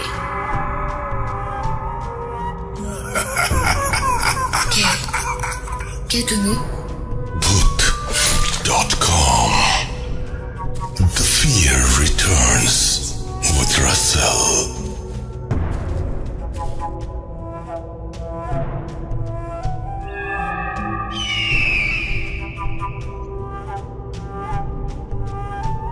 আমরা সারা সপ্তাহ জুড়ে আপনাদের পাওয়া ঘটনাগুলো নিয়ে রিসার্চ করি এবং আমরা চেষ্টা করি যে সবচেয়ে ভালো ঘটনাগুলো আপনাদের সামনে উপস্থাপন করতে। আমাদের একটা পরীক্ষা দেওয়ার সময় আপনারা কি বলবেন, আপনাদের পছন্দ হচ্ছে কি না হচ্ছে, এটা বিরাট টেনশন কিন্তু। এবং আমি আমার জীবনের প্রতিটা মুহূর্ত, আমি লাস্ট 10 বছর ধরে আপনাদের সাথে আছি এবং আমি প্রতিটা মুহূর্তে আপনাদের সাথে থাকছি এবং আপনাদের আনন্দ দেওয়ার চেষ্টা করছি। এবং আমার এই কাজটি একেবারেই শখের নয়, কিন্তু এটি আমার রেগুলার কাজ। আমি সপ্তাহ জুড়ে এই কাজটি করি। এমন নয় যে আমি জাস্ট মনে হলো তাই জন্য এই কাজটি শুরু করে দিলাম। এর পেছনে একটা প্রিপারেশন আছে, আমার 10 বছরের এক্সপিরিয়েন্স আছে। তারপরেও এখনো ভয় লাগে যে আপনারা পছন্দ করবেন কিনা। পরীক্ষা আসলে যেরকম টেনশন হয়, আমারও সেরকম টেনশন হয়। আর যেই মুহূর্তে আপনারা বলেন আজকের ঘটনা ভালো হয়েছে, সেই মুহূর্তে আমার সব ভয় কেটে যায়। আপনারা অনেক ভালো এবং আপনারা সবসময় কাছে আছেন, সাথে আছেন, পাশে আছেন বলেই এই সামনে এগিয়ে চলা। আমাকে অবশ্যই জানান যে আপনারা এই ঘটনাটি কেমন লাগলো সেটা, এবং সেই সাথে আপনারা যারা স্টুডিওতে আসতে চান তারা অবশ্যই আমাদের ইমেইল করে জানান। আমাদের মডারেটরদের জানান যে আপনি ইন্টারেস্টেড, তারা আপনাকে ইনস্ট্রাকশন দেবে, তারা আপনাকে গাইড করবে যে কিভাবে আপনি স্টুডিওতে আসতে পারবেন। এবং আমরা লাইভ শো শুরু করছি, সুতরাং এটা একটা বিরাট ব্যাপার, কিন্তু আপনাদের সহযোগিতা কাম্য এবং আমরা আশা করব যে আপনারা সেই সহযোগিতা আমাদের করবেন। তো যাই হোক, আমরা যেটা করতে চাই সেটা হচ্ছে এখন আমরা নেক্সট ঘটনায় চলে যেতে চাই। এই ঘটনাটি যখন ঘটে সে সময় হয়তো অনেক ঘটনাই ঘটতো, আমার তাই ধারণা ছিল। এই ঘটনাটি ল্যান্ড ফোনের সময়ের ঘটনা, তখন অনেক ঘটনা ঘটবে, এটাই স্বাভাবিক। কিন্তু অবাক হই যে এখনো এই ঘটনা ঘটে। আমরা শুরু করেছিলাম ভয়ের ঘটনা সেই 10 বছর আগে, এখনো পর্যন্ত চলমান এবং এখনো পর্যন্ত নতুন নতুন ঘটনা পাচ্ছি আমরা। আমার কাছে মনে হয় অনেক রাইটারেরও এতদিন পর্যন্ত ঘটনা বানিয়ে লেখা সম্ভব না। তার মানে কি? তার মানে এই ঘটনাগুলো আসলেই ঘটে, এই ঘটনাগুলো আমাদের চারপাশে আছে। আমরা চলে যাচ্ছি আমাদের পরের ঘটনায়। আসসালামু আলাইকুম রাসেল ভাই, আশা করি আপনি ভালো আছেন, সবসময় ভালোর দলেই। আমিও ভালো আছি। ভূত.com এর সকল শ্রোতাদেরকে আসসালামু আলাইকুম। তো আমি বেশি না বাড়ি, আমি আমার ঘটনাতে চলে যাই। সময়টা 2010 কিংবা 11-এর দিকে। আমি তখন ক্লাস 6 অথবা 7-এ পড়ি। তো সময়টা ছিল রোজার সময়। তো রোজার সময় ছিল, তো এটা আমার আর আমার আরেক কাজিনের ঘটনা। তো ও হচ্ছে আমার সমবয়সী। তো আমরা হচ্ছে গিয়ে আমাদের বাসাটা এমন ছিল যে এক বাসা থেকে আরেক বাসা দেখা যায়। তো একদিন হঠাৎ রিকোয়েস্ট করে বললো যে আমরা একসাথে থাকি রাতেবেলা। তো আমিও চিন্তা করলাম ঠিক আছে, রাতেবেলা একসাথে থাকা যায়। তো আমি যথারীতি তখন ক্লাস মানে পড়ালেখা শেষ করে এরপর রাতে 10টার দিকে বা এমনই 9টা-10টার দিকে ওদের বাসায় গেলাম। ওদের বাসায়, আমাদের বাসা থেকে ওদের বাসায় হেঁটে যেতে কাইন্ড অফ জাস্ট 2 মিনিট লাগে। তো ঠিক আছে গেলাম। যাওয়ার পর যেহেতু তখন রোজার সময় ছিল, আমরা তেমন কিছু খাওয়া দাওয়া করিনি রাতের বেলা। তো আমরা টিভি দেখছিলাম, এর মধ্যে সবাই শুয়ে পড়েছে। তো আমরা ইউজুয়ালি দুজন একসাথে থাকলে যেটা হয় যে রাতেবেলা টিভি দেখা হয় বা আড্ডা দেওয়া হয়। তো সেইভাবে সবাই, বাকি বাসার সবাই শুয়ে পড়েছিল। তো আমি ঘটনা শুরু করার আগে আমি একটি ছোট বর্ণনা দিয়ে দিই যে বাসায় ঘটনাটি ঘটেছে। সেটা হয়েছে যে ড্রয়িং রুমের বরাবর হচ্ছে একটি রুম ছিল, আর ড্রয়িং রুম থেকে হাতের ডান দিকে হচ্ছে আমার কাজিনের রুম ছিল। তো আমরা বেসিক্যালি ঘটনাটি ড্রয়িং রুম কেন্দ্র করেই। তো আমরা ড্রয়িং রুমে বসে বসে আড্ডা দিচ্ছি, সবাই কিন্তু ঘুমিয়ে গেছে। তো আমরা আড্ডা দেওয়ার সময়ের মধ্যে হঠাৎ করে রাতের 2টা কিংবা 1:45-টার দিকে এমন একটা শব্দ পেলাম। তো যেহেতু আমি আর ও ঘরের মধ্যে আড্ডা দিচ্ছি, দরজা লাগানো ছিল, টিভি ছাড়া ছিল শুধু। তো আমরা 2 বোন আড্ডা দিচ্ছিলাম। তো ভেবেছি যে অন্য কেউ হয়তো উঠেছে, তো আমরা যে দেখি কে উঠেছে। তো আমি জাস্ট দরজাটা খুলে একটু ফাঁকা করে দেখলাম যে কেউ উঠেছে আর কি। এর মধ্যে দেখলাম যে বরাবর যে রুম ছিল, ওদের বরাবর রুমেই থাকতো হচ্ছে ওর দাদা এবং দাদি। তো দেখলাম যে দাদা উঠেছে। দাদা রাতের বেলা উঠতেই পারে, অনেক সময় পানি খেতে উঠে, বা আমরা নানা কারণে উঠি রাতের বেলা ওয়াশরুম ব্যবহার করতে হলে। তো দাদা উঠেছে যখন, তো দাদার সাথে আমাদের সম্পর্কটা এরকম ছিল যে আমরা অনেক মানে দুষ্টামি করতাম, যেহেতু দাদা। তারপর হচ্ছে মানে আমাদেরকে অনেক আদর করতেন। তো দাদা উঠেছে, আমি যে দাদাকে জিজ্ঞেস করলাম যে দাদা আপনি কোথায় যাচ্ছেন? আমরা তো টিভি দেখতেছি, আপনি আসেন আমাদের এখানের সাথে টিভি দেখেন। তো দাদা হচ্ছে গিয়ে আমি দাদাকে ডাক দেওয়ার আগে যখন দেখলাম যে দাদা, অ্যাকচুয়ালি দাদার মুভমেন্টটা ছিল হচ্ছে আমি আর কাজিন যে রুমে ঘুমানোর কথা, মানে কাজিনের রুমে, সেই রুমের দিকে উনি যাচ্ছিলেন। তো আমার কথা শুনে দাদা আমার দিকে ফিরে তাকালেন, ফিরে থেকে তাকিয়ে জাস্ট আমার রুমের দিকে মানে ড্রয়িং রুমের দিকেই আসছিলেন। তো আমি খুব মজা করে বললাম, মজার ছলে বললাম যে দাদা আমরা তো টিভি দেখতেছি, আসেন আমাদের সাথে বসে টিভি দেখেন। তো এর মধ্যে ঠিক আছে দাদা আসতেছে, আমাদের রুমের দিকে আসছে আর কি। মানে জিনিসটা কেমন একটু খুব বেশি তাড়াতাড়িও না আবার খুব বেশি জলদিও না, কাইন্ড অফ যে খুব রিল্যাক্সেশনের মুডে একটা। হ্যাঁ দাদা আমাদের দিকে আসছে। তো আসার পর যেটা হলো যে আমি আর কাজিন যেহেতু রুমের মধ্যে ছিলাম, মানে ভিতরে ছিলাম। তো দাদা আসার পর সে দেখলাম যে তার এক হাত দিয়ে আমার ডান হাতের কবজি ধরেছে, মানে তার এক হাত দিয়ে আমার ডান হাতের কবজির ওখানে ধরেছে অনেক শক্ত করে, প্লাস হচ্ছে আরেক হাত দিয়ে রুমের দরজাটা বন্ধ করছে। তো তখন আমার এক মুহূর্তের জন্য মাথায় আসলো যে রুমের দরজা কেন বন্ধ করছে দাদা। তখন আমি অনেক ছোট, মানে ক্লাস 6-7 বলতে তখন আমি অনেক ছোট। তখন আমার মাথায় অন্য কোনো কিছু চিন্তা আসার আগে বললাম যে মানে রুমের দরজা বন্ধ করছে এত রাতে বেলা, মানে জিনিসটা একটু ফিসি ফিসি লাগছে।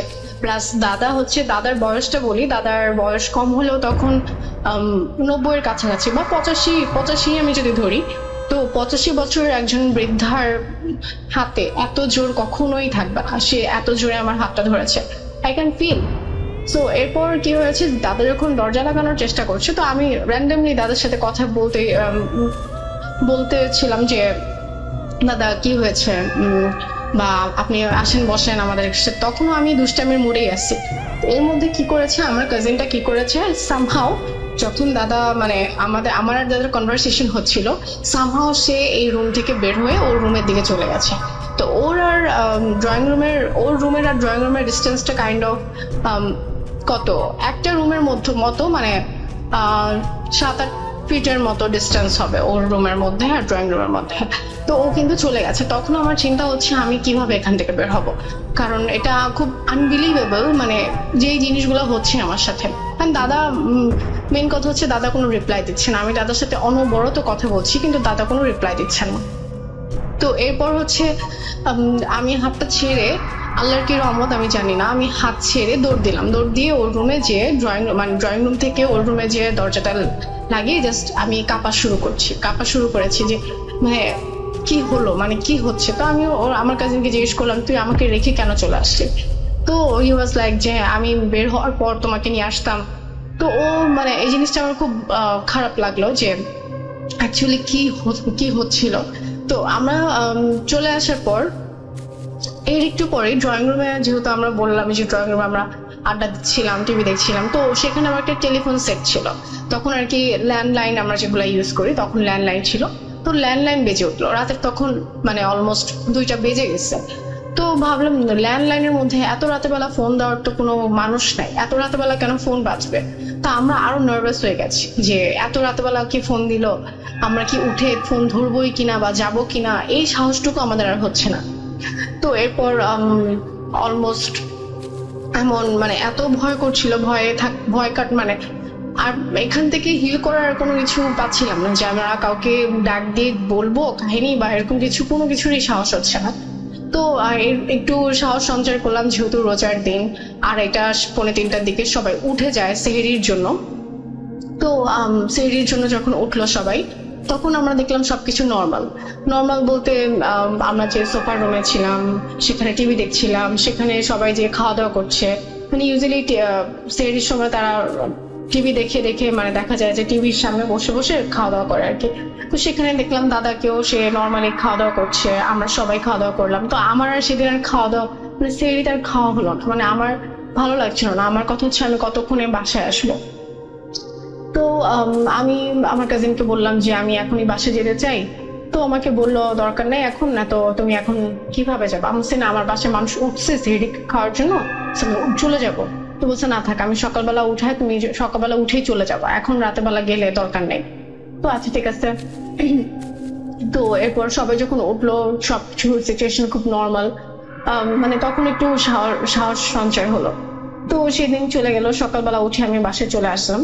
তো ওই দিনের কাহিনী বা ওই দিন রাতের বেলার কাহিনী আমি কাউকে বলিনি। তো 2 দিন পর আমার সেই কাজিন আমার বাসায় আসছে। তো বাসায় আসার পর বললো যে তুমি কি কাজিন মানে কথা কি কাউকে বলছো নাকি। তা আমি বললাম না, আমি তো কাউকে বলি নাই, কিন্তু আমি কি বলবো। তো বলতেছে শোনো তাহলে আমি তোমাকে একটা কথা বলি, আসলে ওই দিন রাত্রেবেলা যা হয়েছে আমি জানি এটা বললে তুমি আরো ভয় পেয়ে যাবা। আমি বলছি কি হয়েছে? বলে কি আসলে মানে দাদা উঠে নাই সে রাত্রেবেলা। বলছি কেন? তাহলে আমরা কার সাথে কথা বলছি? বলে কি অ্যাকচুয়ালি দাদা উঠে নেই, কারণ দাদু যখন ঘুমায় মানে দেখা যায় যে দাদু যখন মানে দাদা যখন উঠবে তখন দাদুকে পার হয়ে উঠতে হয়। তো যেটা হয় যে দাদা উঠলে অবশ্যই দাদু বুঝবে। তো আমরা যখন দাদুকে জিজ্ঞেস করেছি যে দাদু তুমি কি মানে রাতবেলা উঠা হয়েছিল কিনা, তখন দাদু বলছে যে না উঠে নেই, আমরা উঠিই নেই, আমরা সেরির আগে কেউই উঠে নাই। প্লাস হচ্ছে আমরা আরো শব্দ পাইছি যে তোরা টিভি দেখতেছিলি, তো আমরা তো উঠি নাই। আর উঠলেও তো আমি বুঝতাম, তোর দাদা উঠলে আমি বুঝতাম, কারণ আমাকে পার হয়ে তো তার নামতে হবে খাট থেকে। তাদের আবার অনেক বড় পালং ছিল, উঁচা পালং, আগের দিনের যে পালং গুলো থাকে। তো চিন্তা করলাম তো ওটা কে ছিল। তো বলছে না আমরা তো যখন, তারপরেও আমাকে অনেক কিছু, আমরা অনেক ক্যালকুলেশন মিলানোর চেষ্টা করলাম যে আমরা যখন সিরির সময় উঠেছিলাম তখন দেখলাম যে সবকিছু নর্মাল। তখনই তো দাদার সাথে, দাদাও খুব নর্মাল বা সবকিছু সচরাচর যেভাবে চলে, যেরকম পরিবেশ থাকে সেরকম পরিবেশে। তো সেখানে কে ছিল? দাদা ছিল না। প্লাস হচ্ছে গিয়ে মানে এত মানে একটা বৃদ্ধ মানুষের এত শক্তি কখনোই আমি জানি না কখনো হতে পারে কিনা। কারণ আমি যখন আমাকে হাত ধরেছে আমার মনে হয়েছে যে আমি হাতটা ছোটাতে পারবো না। আর এরকম করে এরকম বিহেভিয়ারের কোনো মানে হয় না, কারণ এসে সে দরজা লাগানোর পর তার মুখে র্যান্ডমলি একটা মুচকি হাসি ছিল। সে কিন্তু কোনো কথা বা কোনো কনভারসেশন আমাদের সাথে বাড়ায়নি বা কোনো কনভারসেশন আমাদের সাথে করেনি, তার মুখে একটা মুচকি হাসি ছিল। তো ব্যাপারগুলো আমাকে আরো বেশি মানে তখন চিন্তা করলাম যে আসলে দাদা ছিল কিনা বা এটা কে ছিল। তো এরপর হচ্ছে এই কথা শোনার পর আমি আরো ভয় পেয়ে যাই যে অ্যাকচুয়ালি ওটা দাদা ছিল না। তো এরকম অনেকদিন পর দেখলাম যে ও নিজে নিজেই বললো যে আমাদের বাসায় এরকম আসলে অনেক ঘটনা হয়, আমি আসলে তোমাকে বলি নাই কখনো যে তুমি ভয় পাবা বা তুমি আমাদের বাসায় থাকতে আসবা না, কিন্তু আমাদের বাসায় এরকম র্যান্ডমলি অনেক ঘটনা হয়। যেমন হচ্ছে আরো কিছু ঘটনা আছে ছোটখাটো ঘটনাগুলো, কিন্তু ইনশাল্লাহ আরেকদিন পাঠাবো সেই ঘটনাগুলো। আমার ঘটনাটা ভালো লাগলে অবশ্যই শেয়ার করবেন রাসেল ভাই।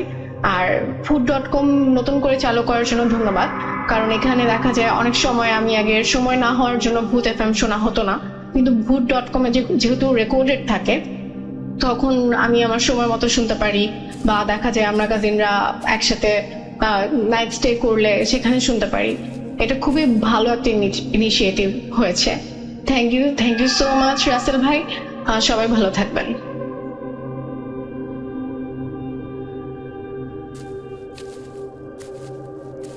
Spirit, be here with me.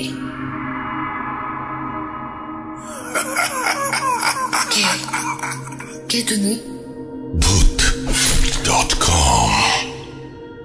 The fear returns with Russell.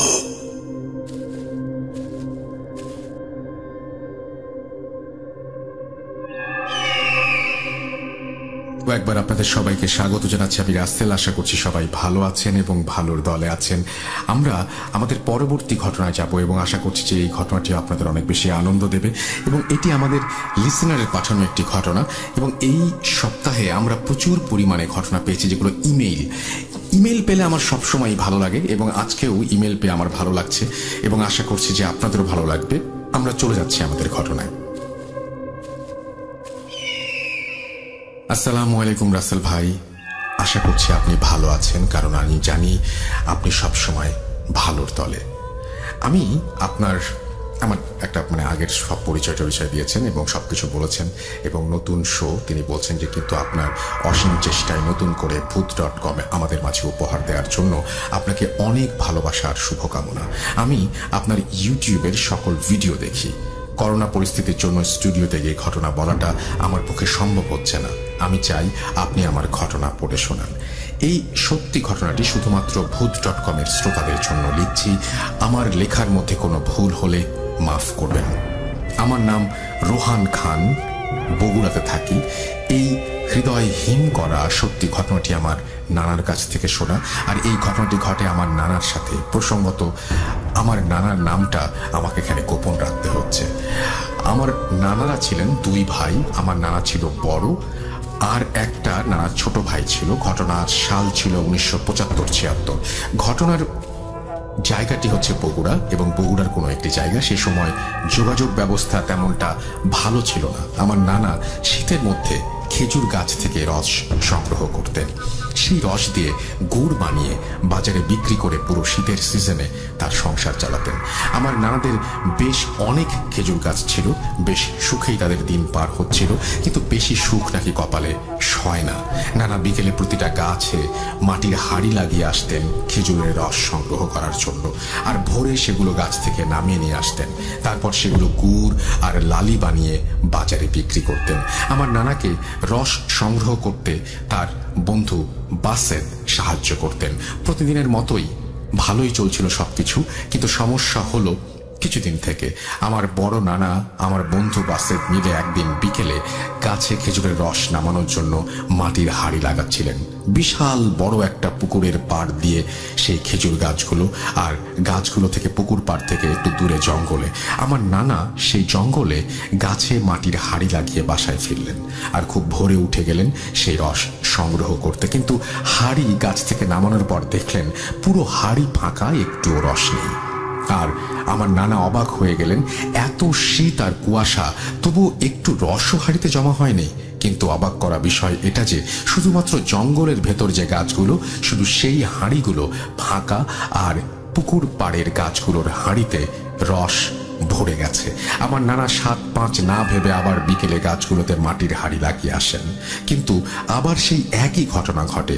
পুকুর পাড়ের গাছগুলোতে হাড়িতে রস ভরে যায়, আর জঙ্গলের গাছগুলোতে হাড়ি ফাঁকা। তখন আমার নানা ভাবলো, হয়তো এইটাকেও দুষ্টুমি করে রাতে জঙ্গলের খেজুরের রসগুলো চুরি করে খাচ্ছে বা নিয়ে যাচ্ছে, কিন্তু আশেপাশে কোনো বাড়িঘরও নেই। তখন নানা আর বন্ধু মিলে ঠিক করলেন তারা 1 সপ্তাহ পর রাতে কিছুটা সময় পাহারা দেবেন। যেই ভাবা সেই কাজ। প্রথম সপ্তাহে আমার নানা পাহারা দিলেন, কিন্তু কিছুতেই কোনো সমাধান পাচ্ছিলেন না। পরের সপ্তাহে নানার বন্ধু একাই ঠিক করলেন যে রস চুরি করে তাকে হাতে নাতে ধরবেন, এবং সেইভাবে তিনি হ্যারিকেন আর একটা লাঠি নিয়ে সেই জঙ্গলে গেলেন পাহারা দিতে। সময় পার হয়ে যাচ্ছে, কিন্তু কাউকে দেখতে পাচ্ছেন না। ঠিক করেন বাড়িতে ফিরে আসবেন।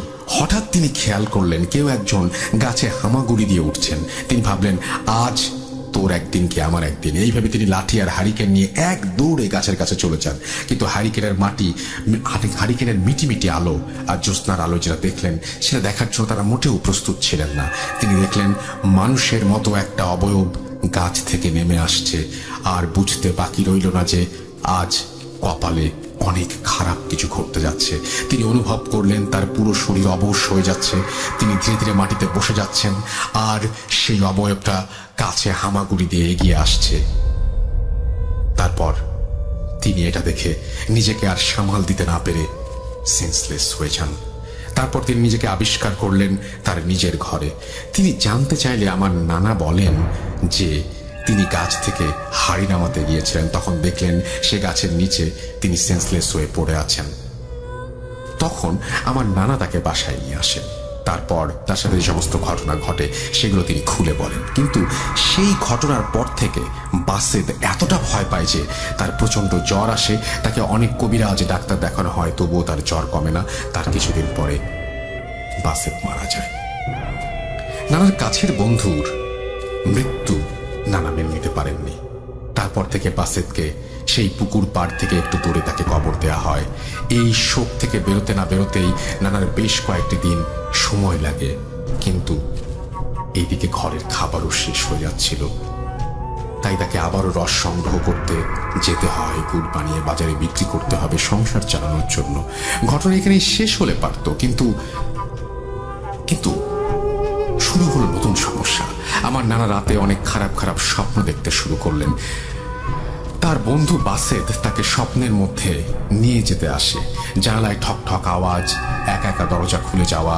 তারপর নানা এসব কথা তার পরিবারের সঙ্গে শেয়ার করেন। পরিবারের সবাই তাকে বলেন বন্ধুর মৃত্যু হলে অনেকে মেনে নিতে পারে না, আর সেটা আমার নানাও মেনে নিতে পারছেন না। এইসব মনের ভুল বলে সবাই ভুলে যেতে বলেন, কিন্তু নানা বুঝতে পারেন এটা কোনো ভুল না। তারপর থেকে নতুন সমস্যার মুখোমুখি হতেন তিনি। রাতে খেজুর গাছ থেকে রস সংগ্রহ করতে গেলে পেছন থেকে বাসেদের কণ্ঠে কেউ ডাকে। আগের মতো হাড়িতে রস হয় না। এদিকে শীতও শেষ হয়ে আসছিল। এখন নানা ভাবল যে আর কিছু রস সংগ্রহ করবেন না তিনি। নানা সেই রাতে রস সংগ্রহ করতে গিয়ে যা দেখলেন সেটা দেখার জন্য তিনি প্রস্তুত ছিলেন না। মানে ওই দিনের পরে তিনি রস সংগ্রহ করতে হতে চাননি। তিনি দেখলেন তার বন্ধুর কবরের ওপরে ছোট্ট একটা আলো নিভছে, জ্বলছে, দূরে আসছে, কাছে যাচ্ছে। এই সব দেখে তিনি তাড়াতাড়ি করে রসের হাড়ি সংগ্রহ করতে শুরু করলেন। কিন্তু সময়টা যেন খুব কম ছিল। হঠাৎ তিনি দেখলেন কবরের পাশে কেউ একজন একটা সাদা কাপড় পরে বসে আছে। পরিষ্কার জ্যোৎস্নার আলোতে তিনি স্পষ্ট বুঝতে পারলেন নানা বাসায় যাওয়ার জন্য রওনা হতেই তাকে পেছন থেকে বাসেদের কণ্ঠে কেউ ডেকে উঠল, মাজেদ, আমায় ছেড়ে যাস না। নানা চমকে গিয়ে পেছনে তাকাতেই দেখেন বাসেদ নানার ঠিক পেছনে। নানা ভয়ে এই মাঘ মাসের শীতেও শরীর পুরো ঘামে ভিজে গেল।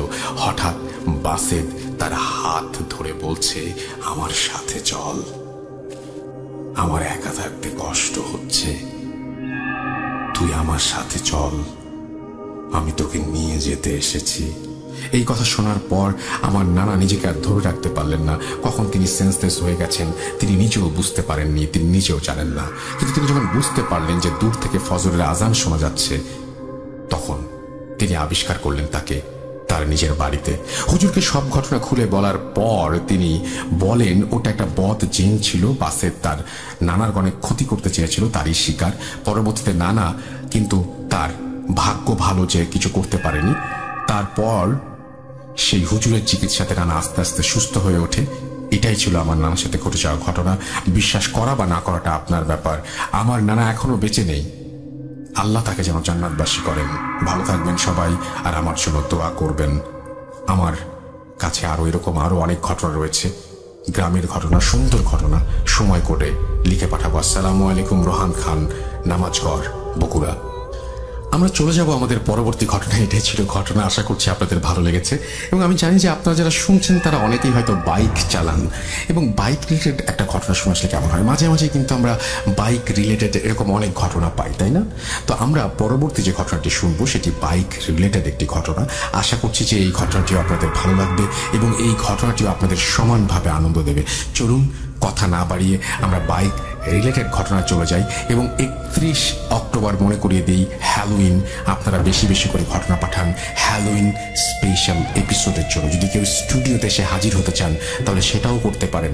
আপনারা আমন্ত্রিত আমাদের স্টুডিওতে। আশা করছি যে আপনারা বেশি বেশি করে ঘটনা পাঠাবেন। চলুন চলে যাই আমাদের পরবর্তী ঘটনায়। আসসালামু আলাইকুম রাসেল ভাই, আশা করি আপনি ভালো আছেন। আমি ফাহাদ ওয়েদুল্লাহ বলছি খুলনা বিভাগের নড়াইল জেলা থেকে। আমার গ্রামের নাম হচ্ছে মহাজন। তো রাসেল ভাই 2014 থেকে আমি আপনাকে শুনছি, আপনার প্রোগ্রামটি শুনছি। অসম্ভব ভালো লাগে আপনার এই প্রোগ্রামটি। তো আশা করি প্রোগ্রামটি চালিয়ে যাবেন, ভূত এফএমের মতো বন্ধ করে দিবেন না প্লিজ। যাই হোক, লিসনারদের জন্য আমার একটা কথা আছে।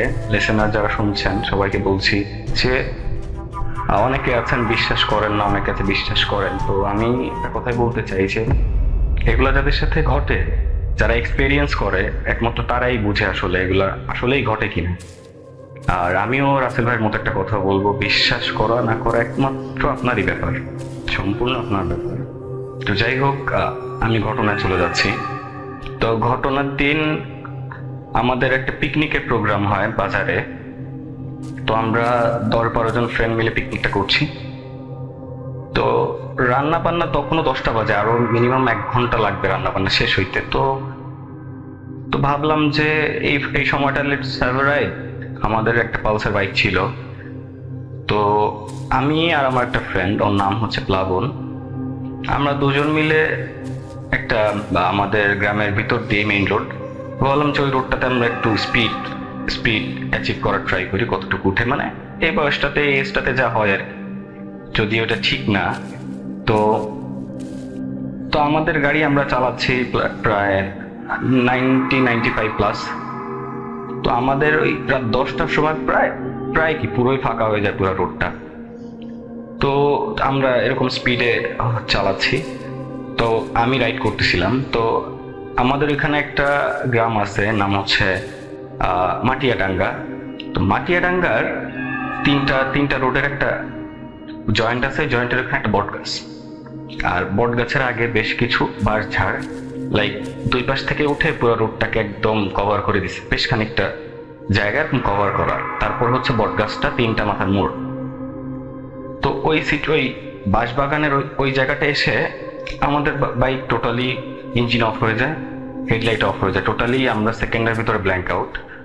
তো রোডটা আমার পরিচিত, এখানে একটা মোড়ও ছিল, যাই হোক মোড়টা আমি কোনোভাবে ওই 95 স্পিডে, বেশ অন্ধকার কিন্তু ওই সিচুয়েশন আমি কন্ট্রোল করে থামাইতে বট গাছের নিচে এসে গাড়িটা থামাইছি। তো ওকে বললাম নাম, আমরা দুইজনে আসলে পুরাই ভয় পেয়ে গেছি, আসলে কি হলো এটা মোটেও পসিবল না, এটা পালসার বাইক, এটা মোটেও পসিবল না। ইঞ্জিন অফ হইতে পারে, ইঞ্জিনের আরপিএম ক্রস করে গেলে বন্ধ হইতে পারে, বাট হেডলাইট তো ব্যাটারির সাথে, যাই হোক কানেকশন তাও অফ হয়ে যাওয়ার কোনো স্কোপ নেই। তারপর হয়েছে, তো আমরা ট্রাই করতেছি বিভিন্নভাবে বাইকটা স্টার্ট দেওয়ার জন্য, বাট সেলফোন নিচ্ছে না, কি কেউ নিচ্ছে না, বাইকে তেল ছিল, আমরা ঝাঁকাইছি বাইকটা, কোনোভাবেই কিছু হচ্ছে না। তো এই সিচুয়েশনে আমরা ওইখানে প্রায় 10 মিনিট ওভার করে ফেলছি বটগাছের নিচে, রাস্তা দিয়ে কোনো গাড়িও যাচ্ছে না যে কারো কাছে হেল্প চাবো। তো এভাবে হঠাৎ করে মোটামুটি বোঝা যাচ্ছে একটা লোক আসলো, বয়স সর্বোচ্চ গেলে 23-24 হবে, ফর্সার মতো, একটু হ্যাংলা পাতলা, তো ওই মুখে দাঁড়িয়ে আছে। ওই সিচুয়েশনে ওই লোকটা আনএক্সপেক্টেড ছিল আমাদের কাছে। তো উনি খুব সুন্দর আমাদের সাথে, তার এই অন্ধকারের ভিতরেও তার যেন কেমন জানি বোঝা যাচ্ছে তার ফেসটা, সে একটু ফর্সার মতো বাট হ্যাংলা পাতলা। তো আমাদের বলতেছে ভাই আপনারা কার? আমি বললাম যে আমাদের পাশে অমগ্রামে, তো এই দিকে যাচ্ছিলাম, হঠাৎ করে এইভাবে আমি পুরো ঘটনা তাকে খুলে বলি। তো সে বলে আমি কি একটু ট্রাই করতে পারি, আমাকে একটু চেষ্টা করতে দিবেন? বলে হ্যাঁ শিওর করেন। তো সে প্রথমবার হয়নি, দ্বিতীয়বার সে জানি না কিভাবে সে কিক দিয়ে স্টার্ট করে ফেলছে, যেটা আমরা ফার্স্ট 10 মিনিটস ধরে ট্রাই করতেছিলাম। আমি মোটামুটি বাইক সম্পর্কে আমার আইডিয়া আছে, কিন্তু আমি পারতেছিলাম না, বাট সে এসে পারছে। যাই হোক আমাদের বললো ভাই রাত অনেক হয়েছে, আপনারা এইসব জায়গায় চলাফেরা করবেন না কখনোই, এটা রিস্কি, জায়গাটা ভালো না। তো আমি বললাম যে ভাই আপনাকে তো চিনলাম না। আমি চিনতাম, গ্রামের লোকজনকে চিনতাম মোটামুটি। আমি জিজ্ঞেস করলাম ভাই আপনার বাসা কোন গ্রামে, আপনার বাসা কোথায়? তো সে কেমন জানি আঙ্গুলটা, মানে কোনো একটা রোডের দিকেও না, একদম বাঁশঝাড়ের দিকে আঙ্গুলটা তুলছে। তা আমি আসলে ভেবা চেকে খাই যে আসলে কি হইলো, ওদিকে হাত করলো। তো আমি আর কোনো প্রশ্ন না করে আমি বললাম আচ্ছা আসসালামু আলাইকুম, আসি। সে কিন্তু একজন হুজুর মনে হচ্ছিল তাকে।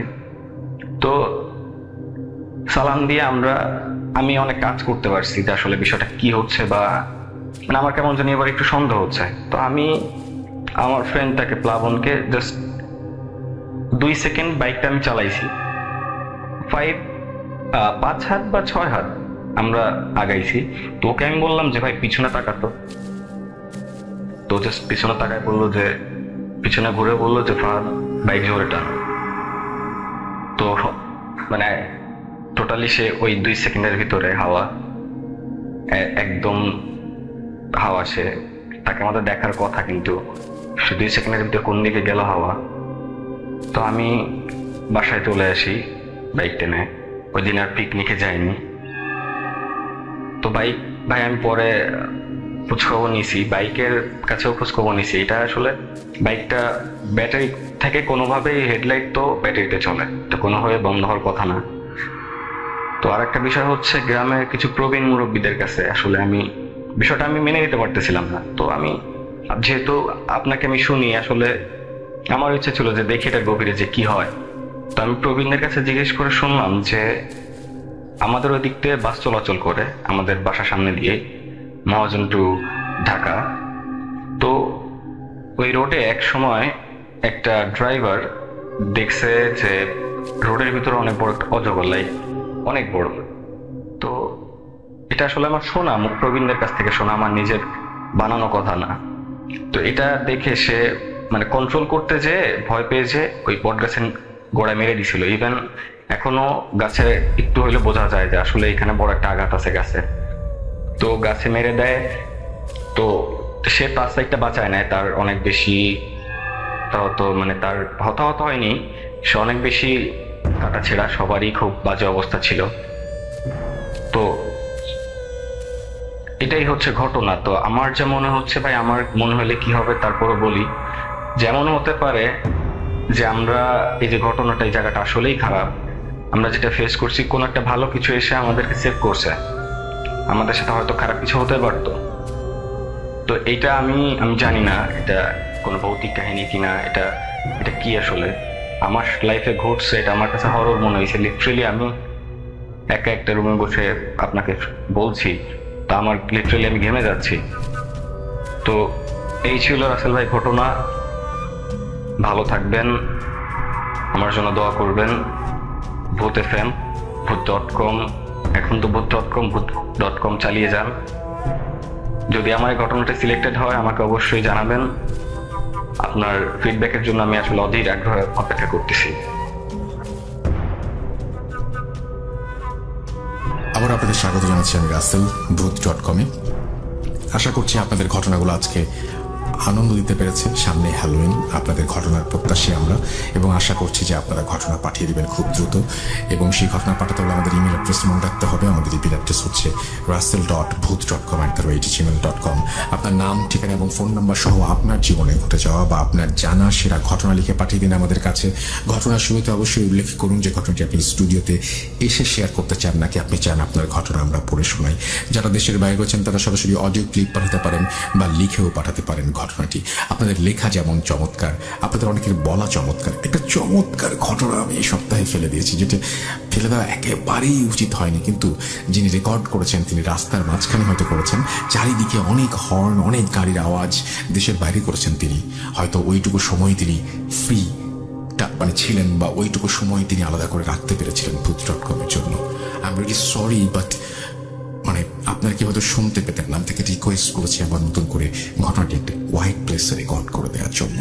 তো যাই হোক, আমাদের সামনে হ্যালোইন এবং সামনে লাইভ, সো আমরা অনেক বেশি এক্সাইটেড। আশা করছি আপনারাও excited, because this is your show and মানে you have to be excited for this, right? এবং আমি জানি যে এক্সাইটিং লাগছে আপনার কাছে আমার মতোই। তো যাই হোক, কথা হবে আবারও আগামী সপ্তাহে। বুঝতেই পারছেন আজকে একদম শেষ সময়ে চলে এসেছি। অনেকগুলো ঘটনা আজকে শেয়ার করলাম, জানি না কেমন হয়েছে। যদি খারাপ হয় মাফ করে দেবেন, আর যদি ভালো হয় তাহলে অবশ্যই অবশ্যই আরও বেশি আমাদের উৎসাহিত করবেন। আমার পরীক্ষা কেমন হলো জানার প্রত্যাশায় আমাদের ফেসবুক পেজে লিখতে পারেন www.facebook.com/russell.স্বাধীন। বিদায় নিচ্ছে, আবারও ফিরে আসবো আগামী সপ্তাহে। সেই পর্যন্ত সবাই ভালো থাকুন, সুস্থ থাকুন এবং মোস্ট ইম্পর্টেন্টলি নিরাপদে থাকুন। Tata. Spirit, be here with me.